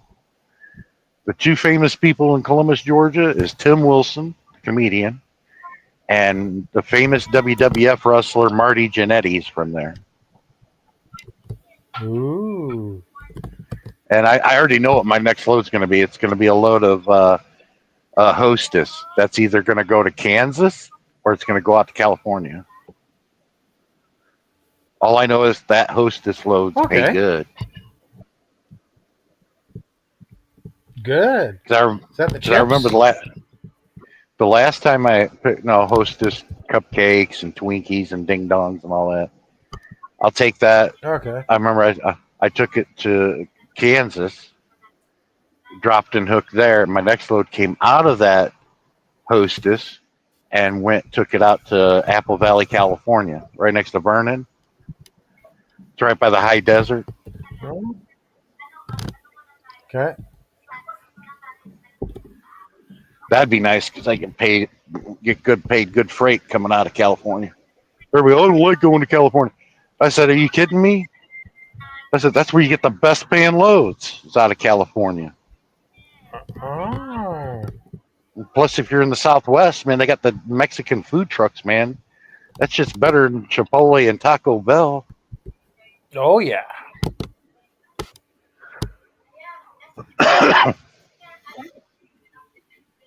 Ask Adrian. Adrian will tell you. Hey, Adrian's in the Southwest. Those food trucks, oh yeah.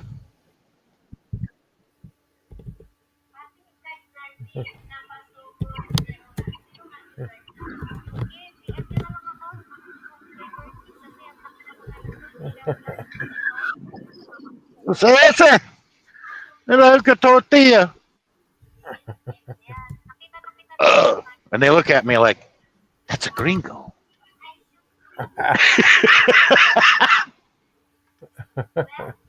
They go like, you sounded like you were Chicano. That's funny. I said, I've been hanging around you guys too long.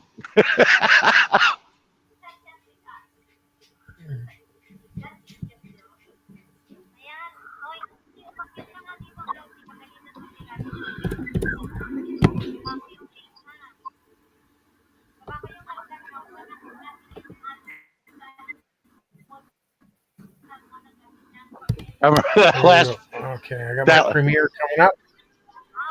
That last food truck I bought food out of was when I was in Texas last week. I'll never forget it. I kept looking around, everybody goes, are you okay? I said, me, I just want to get my food and pay for it. And I don't want to be, getting tackled by a group of masked men. I'm worried about getting attacked by ICE. I'm telling you, it will be a fight. Yeah, y'all might I'd whip like my to see ass. them try to attack you. I said, y'all may whip my ass, but y'all going to be hurting too. That's the whole point. That's Fucking this is illegal. If they attack mercenary. you, if you defend yourself,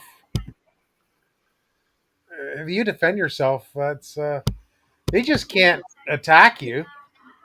Oh, we're gonna take you in. Hell, you are.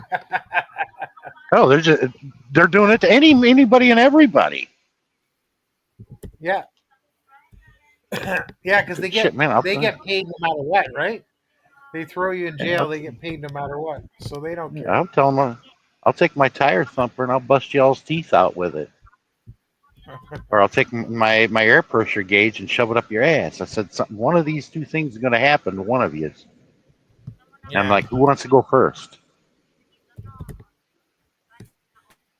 I just think it's sad. Because me, I don't run from a fight. They've got to prove you're. I don't run. I will stand and I will fight. I never run from a fight. Yeah, I may get my ass kicked, but I'm going to get my shots in. That's all that counts.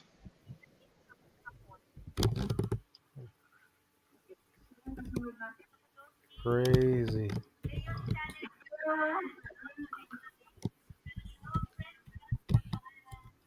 I just imagine all the court cases are going to come after wrongful arrests and all that stuff. It's crazy. Because, like I said, very few men could hit like my father, and if they don't hit like a Mack truck, I'm going to laugh at them and I'm going to flip them, and they're going to be on their ass.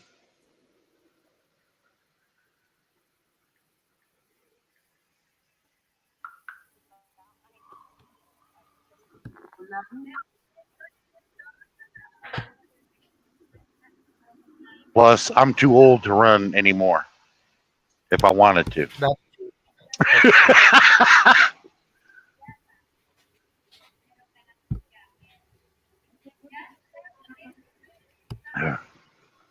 I'm just wondering, would that make the news? Hell yeah. That would make me pretty popular. Like, because I know all my brother friends up in Detroit. Man, they attacked you. Man, they must have been some dumb motherfuckers to do that.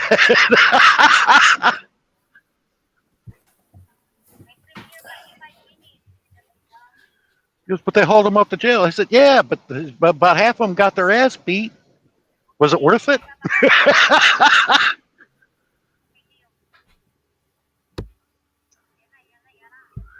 I hate that about my past, and I detest violence. But when I feel threatened, I can easily revert back to that and have a good time. Yeah, I've been beat down by with the best of them, but I also give a lot of ass whippings too. Mm-hmm.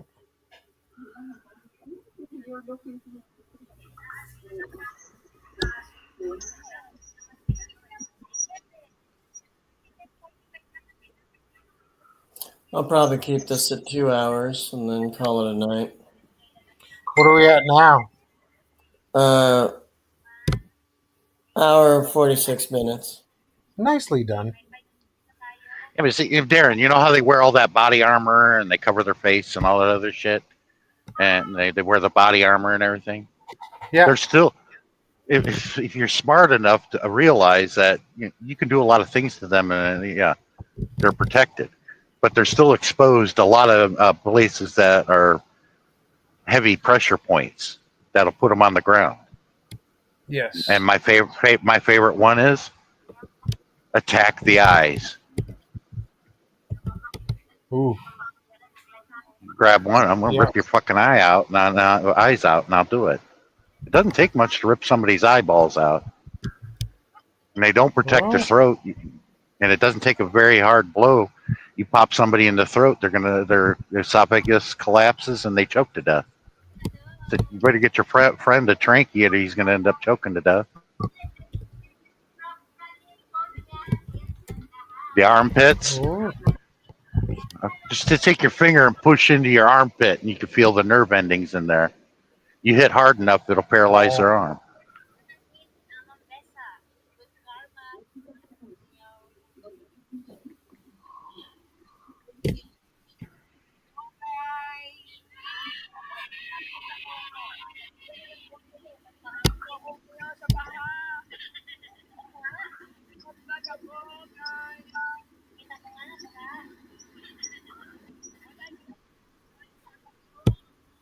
One minute to my premiere. So I'll go quiet for a little bit and I'll see you guys back at the end.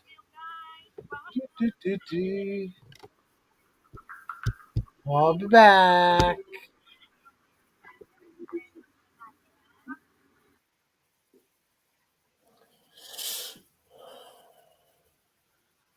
Yeah, Sean, so glad you were here. Hey, it's been fun. I'm trying to keep conversation going of some sort. Trying to make it as funny as possible. Now, all that funny stuff I shared with everybody, that's all true.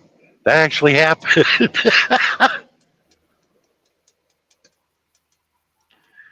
Because back in the day, in the 70s and 80s, there wasn't much to do. So you had to be creative. You had to find something to do. And a lot of it was a bunch of bullshit, egg in people's house, toilet paper in trees in people's houses. That was fun. Sticking firecrackers in somebody's mailbox, and it sounds like one of those old the Jiffy popcorn things.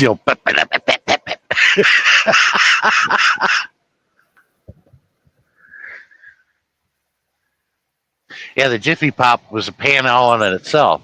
You just put it over the burner and start shaking it, and sooner or later it'll stop popping.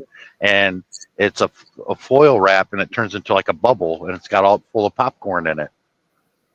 You just upturn it and pull the pan off, but you got a whole bowl of popcorn. Or you just make a hole and dump it into a bowl.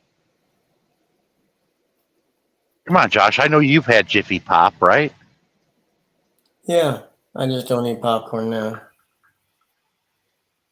Man, it's like nobody makes popcorn and eats it anymore. Oh, we'll Well, just buy a bag of it over there. I like the cheese covered. I like the caramel covered. I like not just plain with butter when that gets old.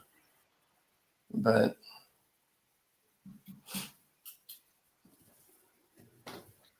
Yeah, some of the TA truck stops that are Petros, they'll have popcorn machines, and about about now they got the popcorn machine going because they play movies in the driver's lounge.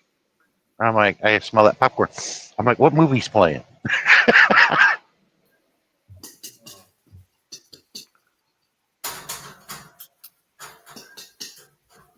Man, I'm bringing back memories, man.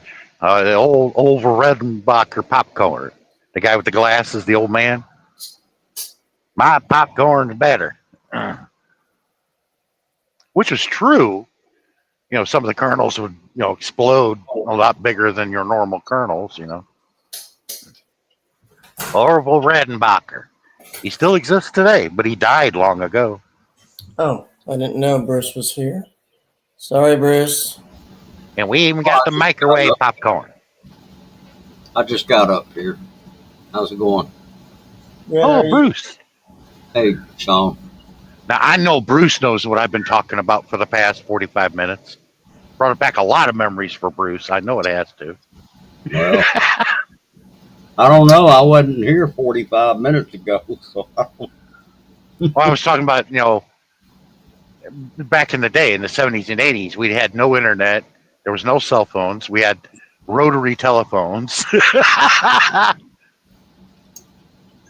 Oh yeah, and there was phone booths. And there You was need to Jimmy make a phone popcorn. call, and you weren't at home unless you were, around a friend's house or something, or somewhere where they would let you use the phone. You had to make a phone call from a phone pay phone. Yeah. I don't think there's anybody 45 years and younger that ever used a payphone before.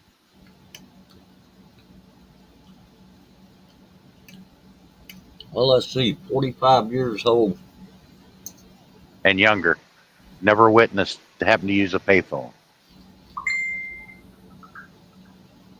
Well, probably depends on what year.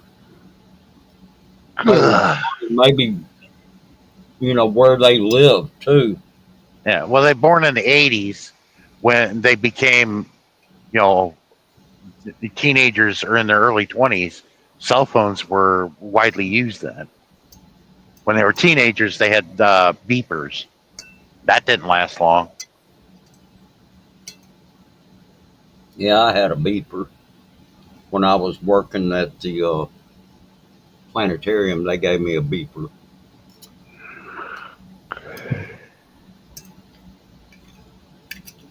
And it was always the same thing when you beep somebody. They'd call you and be like, what the fuck you want?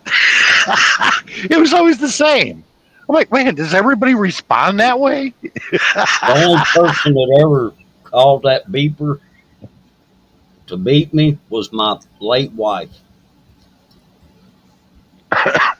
She was the only person that ever did.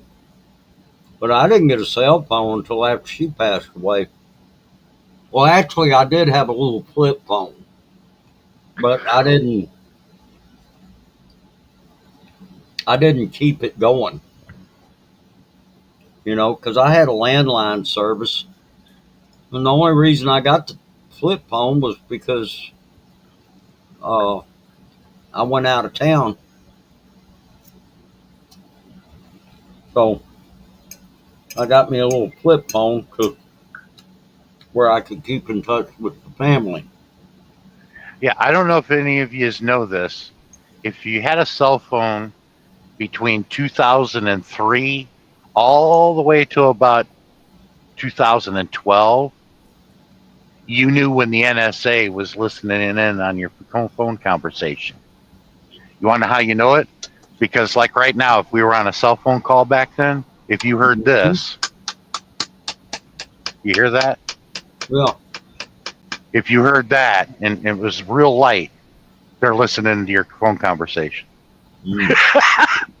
So I can't talk about it because the government's listening to our phone conversation. I'm like, fuck the NSA. They're listening in to kiss my ass. I didn't actually get. She passed away in 2014, and anyway, I was getting ready to move. Hi, Brett. And I was getting ready to move, and I decided to see about uh, see if I could get AT&T to take my phone number and switch it from a landline to a cell phone, and they did. Uh-huh. And I've had that Yeah. same number ever since. But everybody's sharing that information, what I just shared with you back in the day, is what made them try to develop something that you couldn't hear anything. Yeah. And the reason why that got out is because my uncle worked for AT&T, and they was getting into the cell phone business, and he goes, "That tapping you hear, that's the NSA listening in on your phone conversation." No. That's how we found out about it. We started talking about it with our friends, and it just spread. Yeah. The people that worked on, they'd have those phones. You'd see them working on the phone line or whatever. They all knew about it, and they were telling everybody. That's what you're hearing.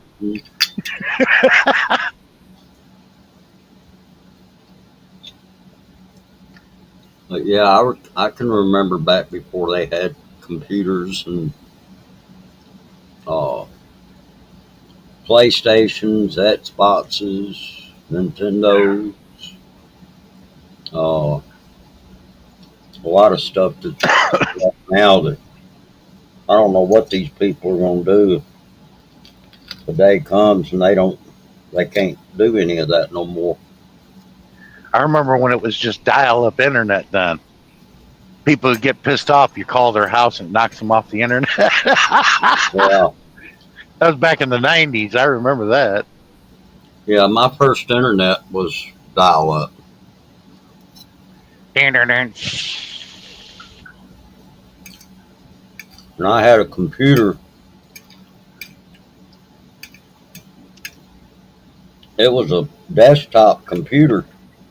Where I mean, it was literally a desktop. It laid down flat on top of the desk, and you just put the monitor there on top of it. And of course, back then, Monitor take up most of the desk space. well, yeah, it was a CRT picture tube. Hey, Jorlin. Oh.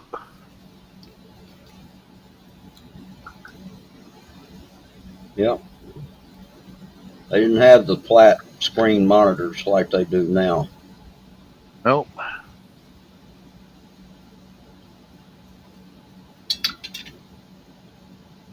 And you try to buy one of those big screen TVs back in the day, it'd take up half the freaking living room. You'd have to pull that thing out that shines light up into the screen, and yeah, it was a big screen, but it took up half the freaking living room. Mm-hmm.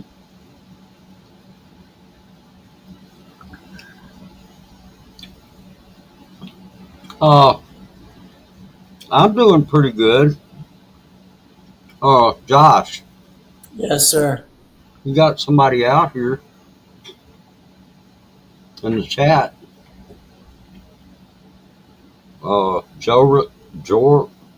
Jorlin. Jolene. Yeah. Carambas? Yeah. Mm-hmm. She's asking how you're doing today, Josh. I'm breathtaking. How are you?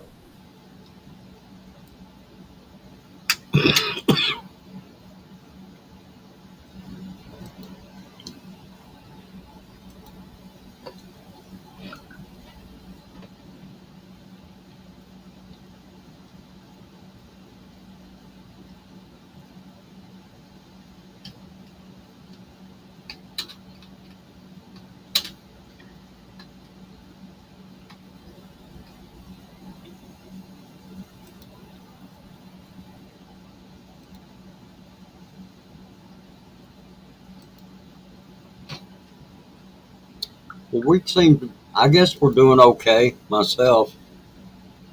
I'm shooting Star MS. And I hope you're doing well too. I'm doing all right.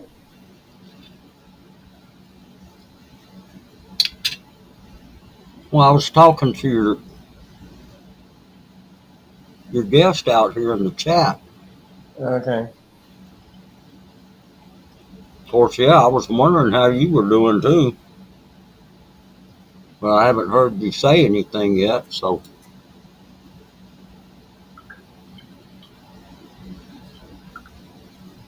Oh. Well, we just lost Sean. He'll probably try to come back.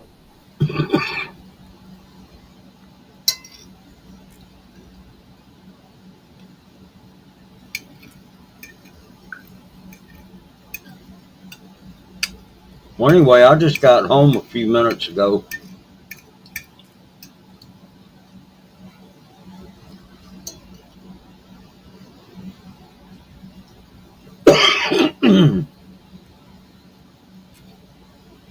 I did my laundry today, and that meant I had to drive town and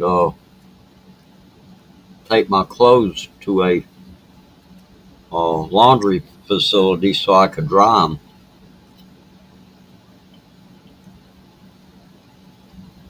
Hey, Army 3275. How you doing?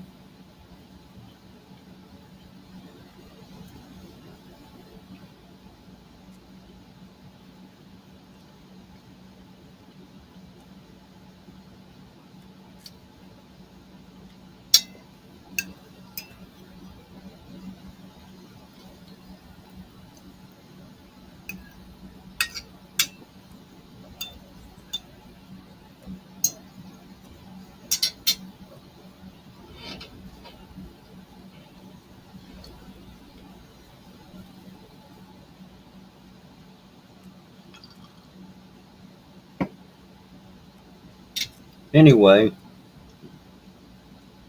but yeah, I can remember all that, how life was.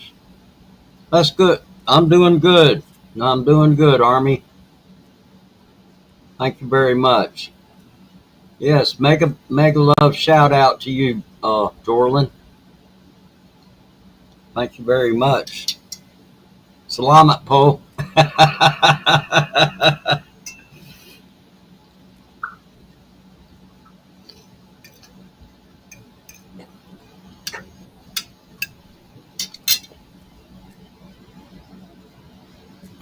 Oh, Sean's back. Sorry. Oh, that's all right.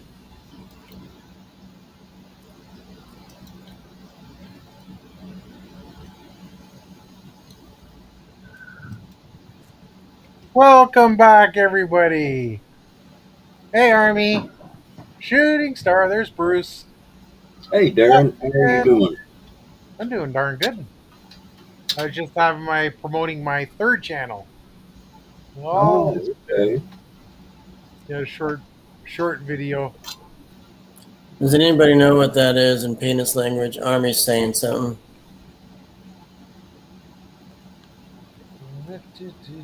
I don't know how penis talk.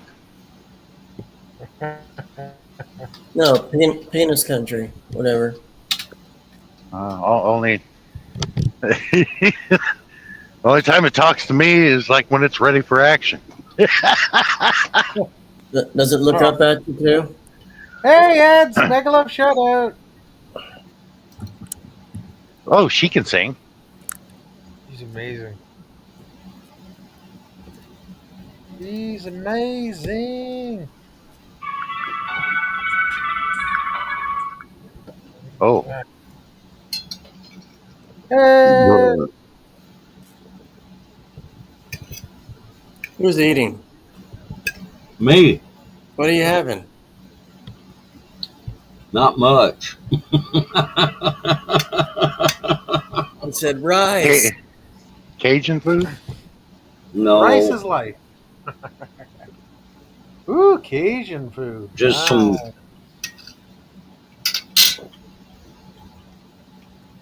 Just some Is Cajun stuff out food of hot a and can. spicy? Say it again, Bruce. Just some stuff out of a can. Veggies. Okay. Beans. Yep. Peas and beans. Yeah. So Yeah. Marion said she likes salmon out of a can instead of fresh salmon wrapped up at the store. Oh man, yeah. Fresh salmon's better. Eds, what are you cooking? Fish. Besides rice. Fish eyes and balut. Rice goes in the rice cooker, and then you cook. Could be chicken, fish. Fish is always good.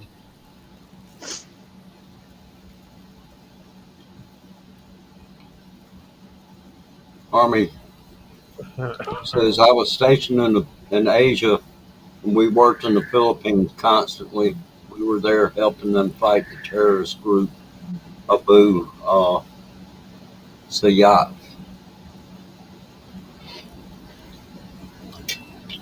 That means I think that was down on Mindanao, wasn't it? Yes. Yeah, they had certain areas down there that was declared. They declared martial law down there at one time. I don't know if it's still like that, but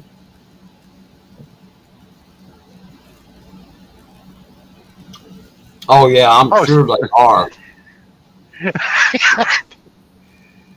Darren,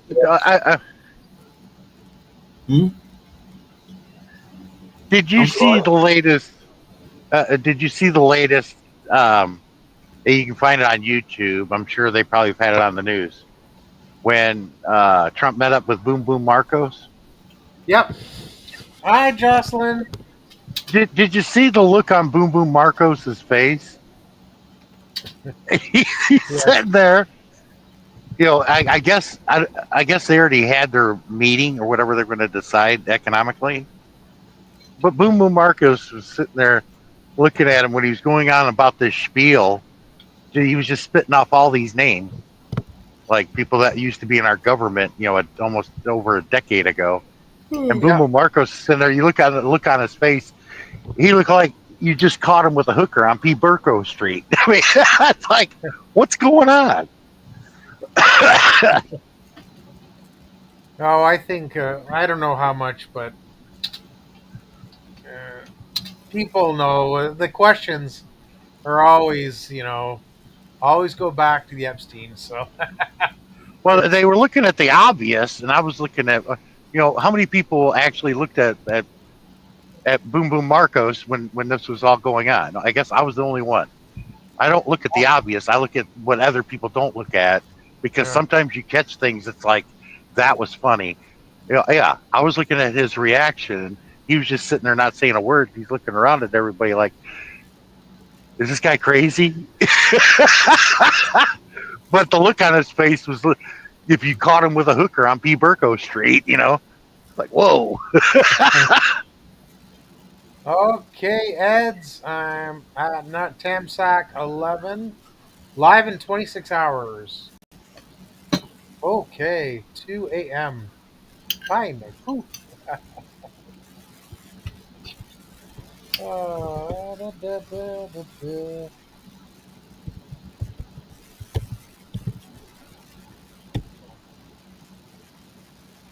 Okay, done. Done. Share the link. Done.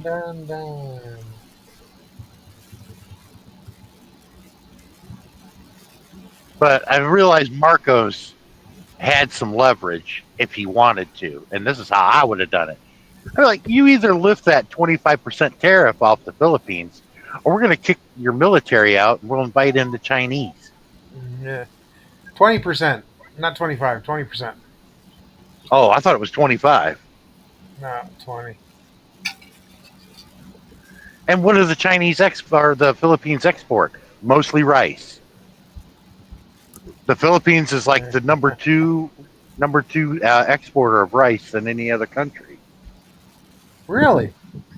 Yep. Oh. Except when they have a typhoon that destroys the crops, then they move it back because they have to make sure they have enough rice in one season for the population of the Philippines. Is it stored? Do they I don't know store what it? they do with it, but I do know. I think it was last year. JP was a part of that. A good portion of the crops was wiped out by that typhoon that hit the northeastern side of the Philippines last year, Yeah, I remember that. and they had to cut some of the exports because they needed for the people that live in the Philippines. Yeah. I know Ed says there's a typhoon there now. Just hope it Yeah, don't hit the there is rice crop. typhoon. Yeah. I understand in Low Willow City, it got flooded. Uh, I'm not sure, but I think maybe there was flooding in Manila. Wow. This is recent, Bruce? Yeah. Oh, wow. Mhm. Yeah, they're having some kind of a typhoon over there. Yeah. Yeah, and they'll probably keep coming too. I remember when I was over there, and it was just one right after another. You know, and I mean, they didn't all Wow. go ashore. Some of them one went to Taiwan, and then there was two others that went around the north end of Luzon and out into the South China Sea, and I think Wow. they went toward Vietnam. Wow. But there was three. Uh, but there was three. Uh, yeah, Storms three one different after the other? typhoons. Wow. I don't know this Man. Ben. I don't know this Ben Berry, but he just said something to you guys. Oh, Army, I don't know anything about that, but I do know that the last skirmish they had is the Chinese wanted the Spratlys because that was still under dispute, but they're not going to cause anything there because the Spratlys are full of gold. And but no, they've been dealing with BRICS also, rightfully so. The Chinese would be smart for the Philippines to do that.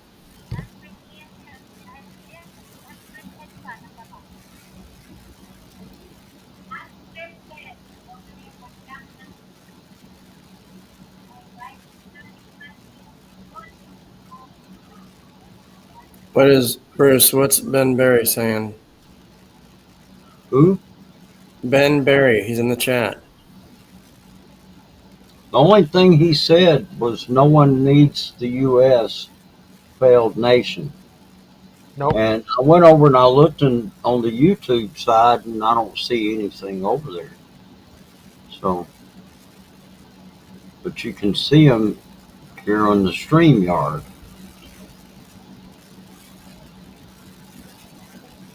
But you can't see them on the YouTube. Yeah, but a lot of your Army, a lot of your countries see where the future is. The BRICS, their GDP is over 35%. The G7 is 22.8%. Who's the bigger market? I mean, the BRICS cover the majority of the population of this planet, over 55%. The G7 here in the States, we're only 4% of the world's population. The bigger the population, the bigger market you got. It's all a matter of numbers. And with China lifting 800 million people, which the United States, we only have 330 million. China lifted 800 million people out of poverty. That says a lot about that country. Even though our media wants to tell you that, oh, they're evil people and everything else, and they're not.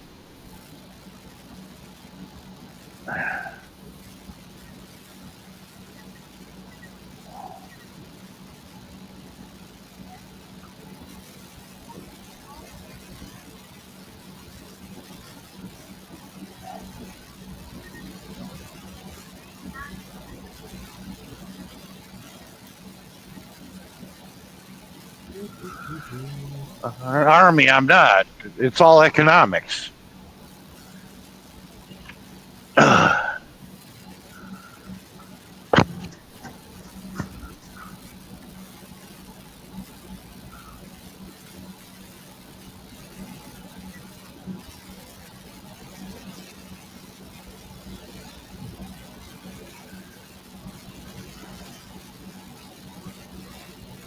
Then you should know that you can call them that. They'll tell you that they're Marxists. They're not communists.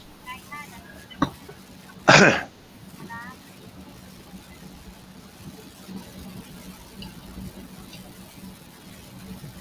never forget when I went over to China, talked to a bunch of them. You Marxists? Or you're communists? They don't know what you're talking about. They haven't achieved communism yet.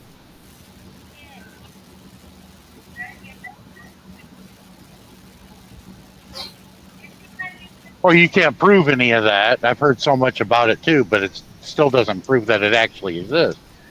And slave labor, shit, we got that over here too.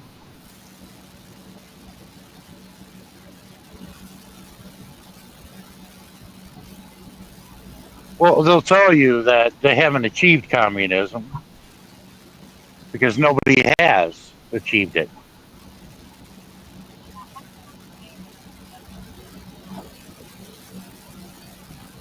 Well, this chat went somewhere else.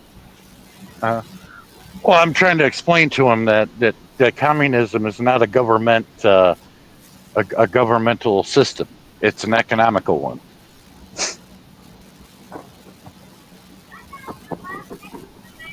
I mean, shoot, man. When Chiang Kai-shek was ruling China before 1949, you had an extreme level of poverty over there. And they had their revolution, and he was exiled to Taiwan.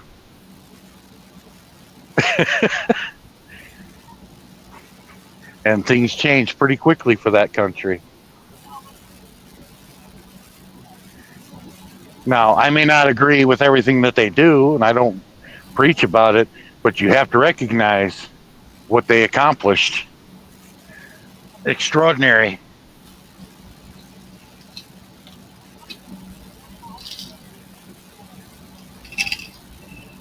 So, how much longer is the stream going to run, John? Well, I was going to end it at 2 hours, but we've had a long-winded here, so maybe 20 minutes. I don't know. Okay. I was just wondering. Maybe right at 3 hours. I'm not sure. He's gonna do 24 hours. I thought I could, but then this will die in 20 minutes. Nobody's going to show up.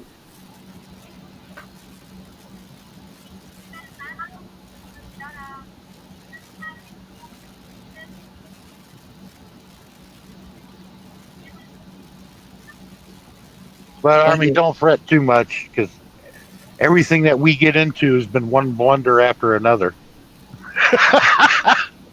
One blunder after another. When will it stop? I have no idea.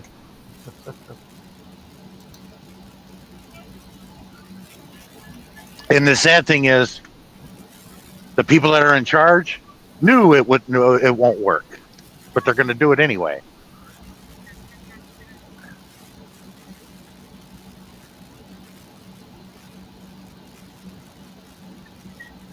Well, Army, I do know this. They've proven to be far more humanistic than we'll ever be. And here's why. Sure, they got a lot of the influence in like continents of like Africa. That's because they send over a couple of guys in suits and say, well, looks like you need some modern telecommunications, you need some roads, and you need some ports. And we'll build all this for you for free. Of course they're trying to get influence in case they find rare minerals or oil like they did in Atria. Mm-hmm. But what do we do? United States? No. We send over planes with bombs, bullets, and guns and tanks and just bomb the shit out of these people, overthrow their government, throw in a dictator that'll do anything we want. That's how we handle it.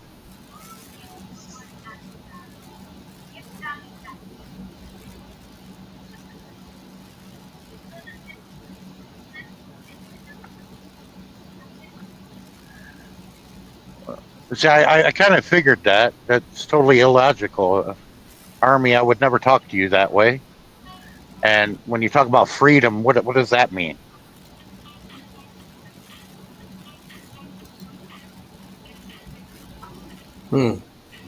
That shows your intelligence, Army. I'm giving you a chance here.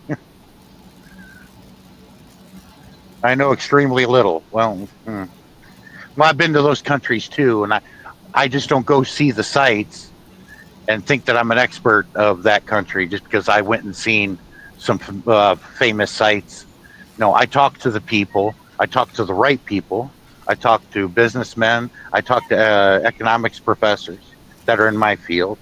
I know exactly what I'm talking about.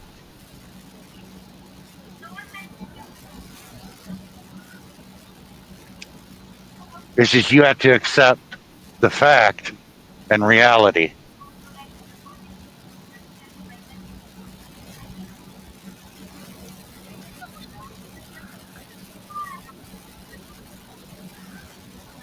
See, let me prove to you.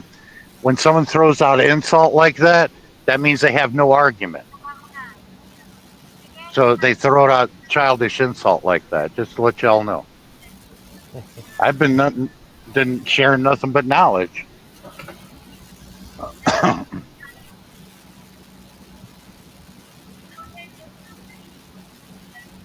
And we know how the intelligence reports work. Half our government won't read the damn things and run with everything.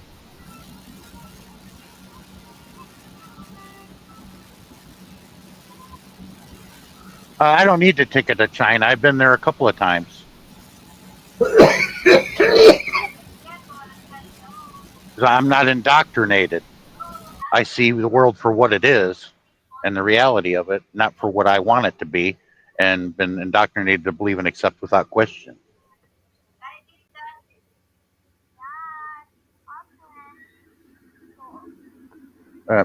Where's the logic in that? Then go stay there. I'm half Native American, dude. Just because I don't agree with what you're wanting the country to get direction it goes in, I gotta leave. No, there's no logic behind that. What do I have to leave for? America is about change for the better of everybody, not just the so few.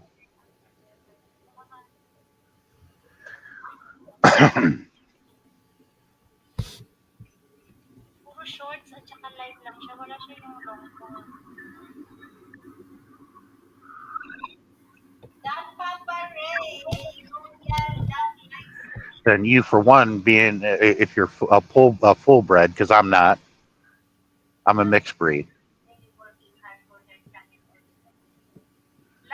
See, I can already tell you by that comment, you don't know what socialism is.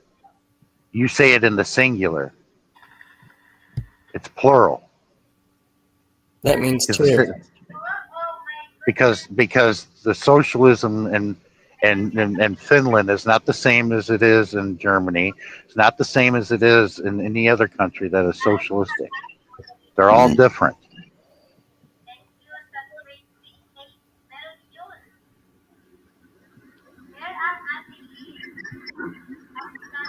Everybody says socialism doesn't exist. Oh yeah.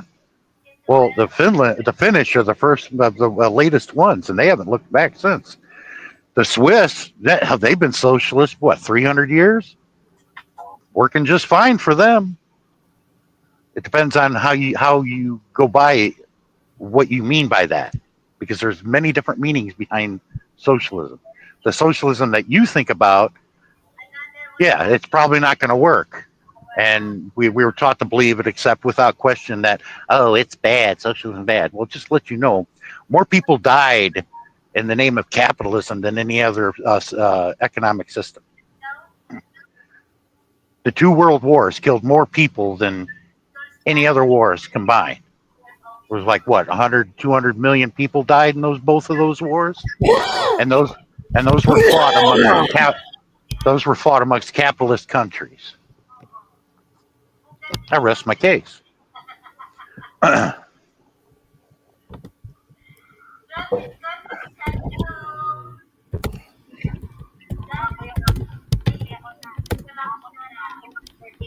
And I'll guarantee you $1,000 cash, you're going to get it wrong, Army. Go ahead and tell me, and I'll guarantee you'll get it wrong.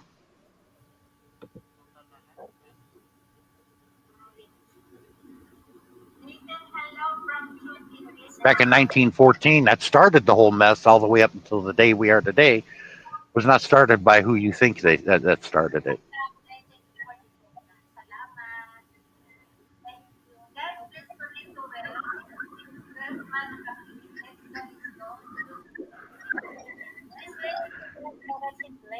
What started this was the assassination of one man.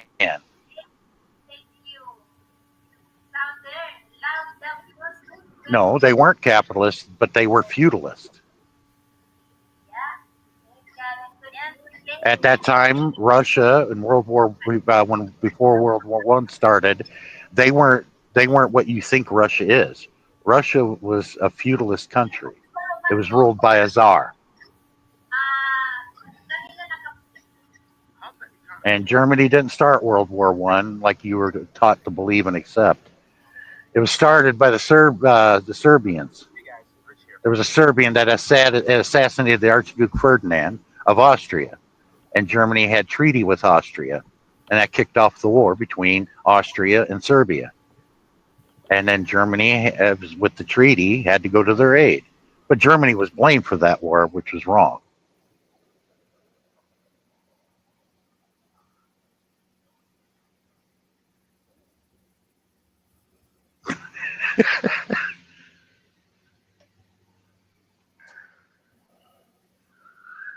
I'm pretty up there when it comes to that. That's in the house. Yeah, I'm telling you about military history.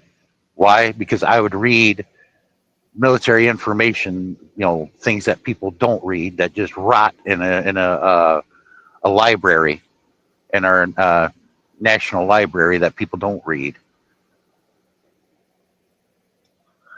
That was written by our own historians in the military.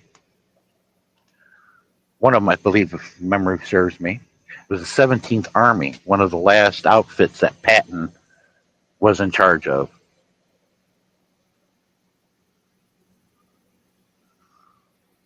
No, I probably don't get what you get in special operations. But with you sharing that information, I highly doubt it. Because people who are actually in special ops like that would not share that information.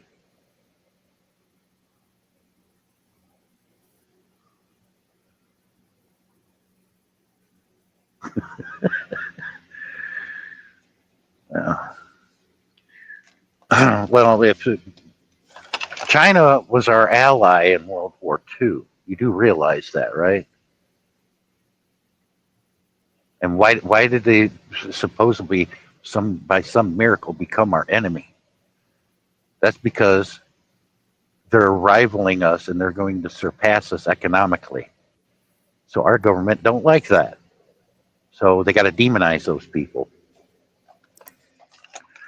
When I went to China and I was there for a while, I learned a couple of things. There are three things that the Chinese men want. Let's do business. Where can I gamble? And where are the women? They don't give a shit less about conquering. They're not interested. Oh, now you're retired and you're calling me a dummy. Again, you don't solve arguments by insults. You do that with logic and knowledge.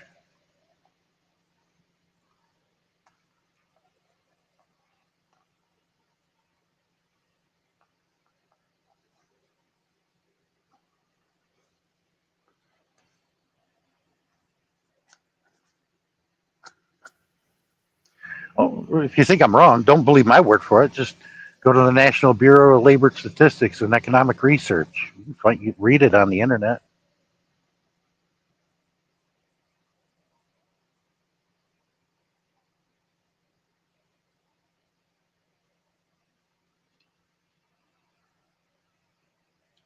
Uh, Show me proof that that's going on and in mass.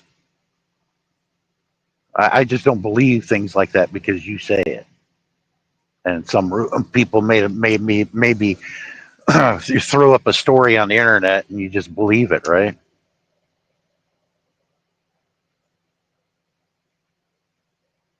And Chinese Muslims. Well, we got Muslims over here. Muslims are everywhere. No country's more special than the other when it comes to Muslims.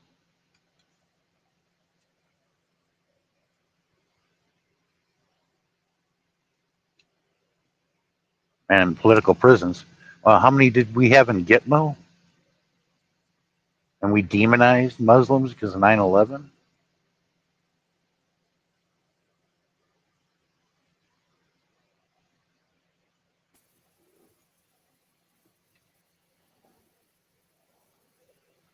Well, I don't know what the OIC report is, and I do know that it's foolishness.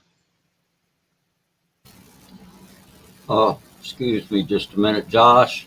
Yes, sir. I'm gonna hop down. Okay. I appreciate you being here. Yeah, you're welcome. Y'all take care. All right. All right. Bye-bye.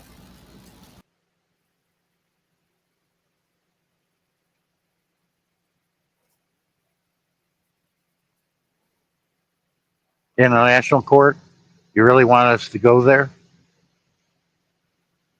Because we don't enforce anything with the national court with all the internet war crimes that we created and are complicit with.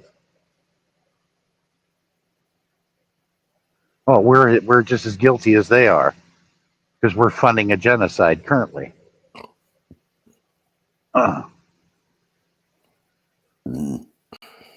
So it's kind of an irony. Like, really, we want to go there?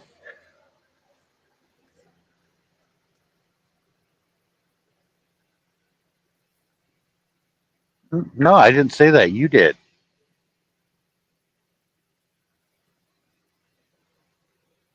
We're just told to believe and accept without question, like sheep. Me, I ask the tough questions. Prove it to me. Don't tell me.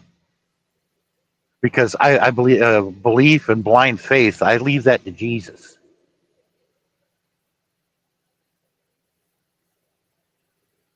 Well, our politicians do, because I tried to run for mayor in my town, and from the get-go, I started seeing what was wrong when I had to fill out all this paperwork, and they secretly slid in this page that they didn't think I was going to read that I had to sign, which was a pledge to Israel. And I'm like, I'm only running for mayor to serve my constituents in my country. Israel is a separate country from the United States, and they want me to sign this pledge to another country. That's treason if I sign that. But see, they try to hold you over a barrel. If you don't sign it, then you get no political funding to run for public office. That's why a lot of them sign it so they can get the funding to run for public office. And if you don't do it, your chances are about stymieing from the get-go. So I pulled out. I said, I'm not signing that piece of shit raggedy paper.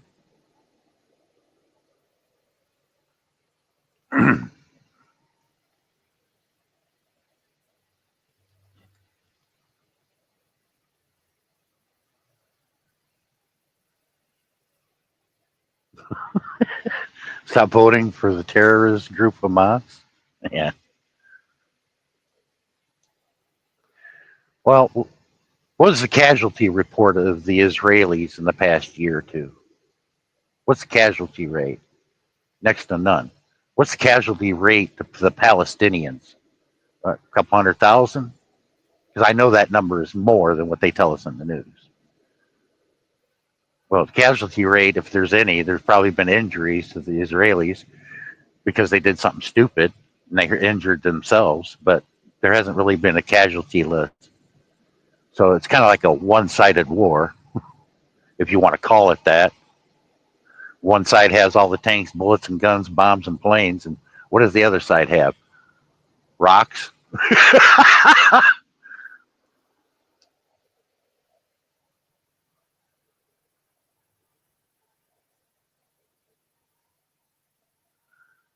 Well, that's what we're told to believe and accept without question. I've never met anybody from Hamas before. I have been to Palestine and Israel, if you want to call it that. Well, if your history started on October 7th a few years back, I feel sorry for you. There's a long history there. Goes way back. John? Yeah. My computer's gonna quit on me here. I either charge it up and keep listening, or I gotta call it a night. Yeah, I'm just responding to him in the chat. That's all. Right. I'll talk to you later. Okay, I appreciate it, and Sure. we'll do this again sometime. So have a good night. All right. Bye-bye. All right, see you. Where'd my phone go? There we go.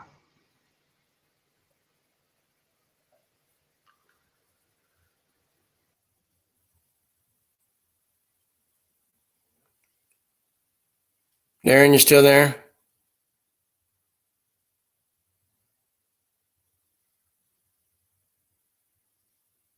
I'm going to call it a night.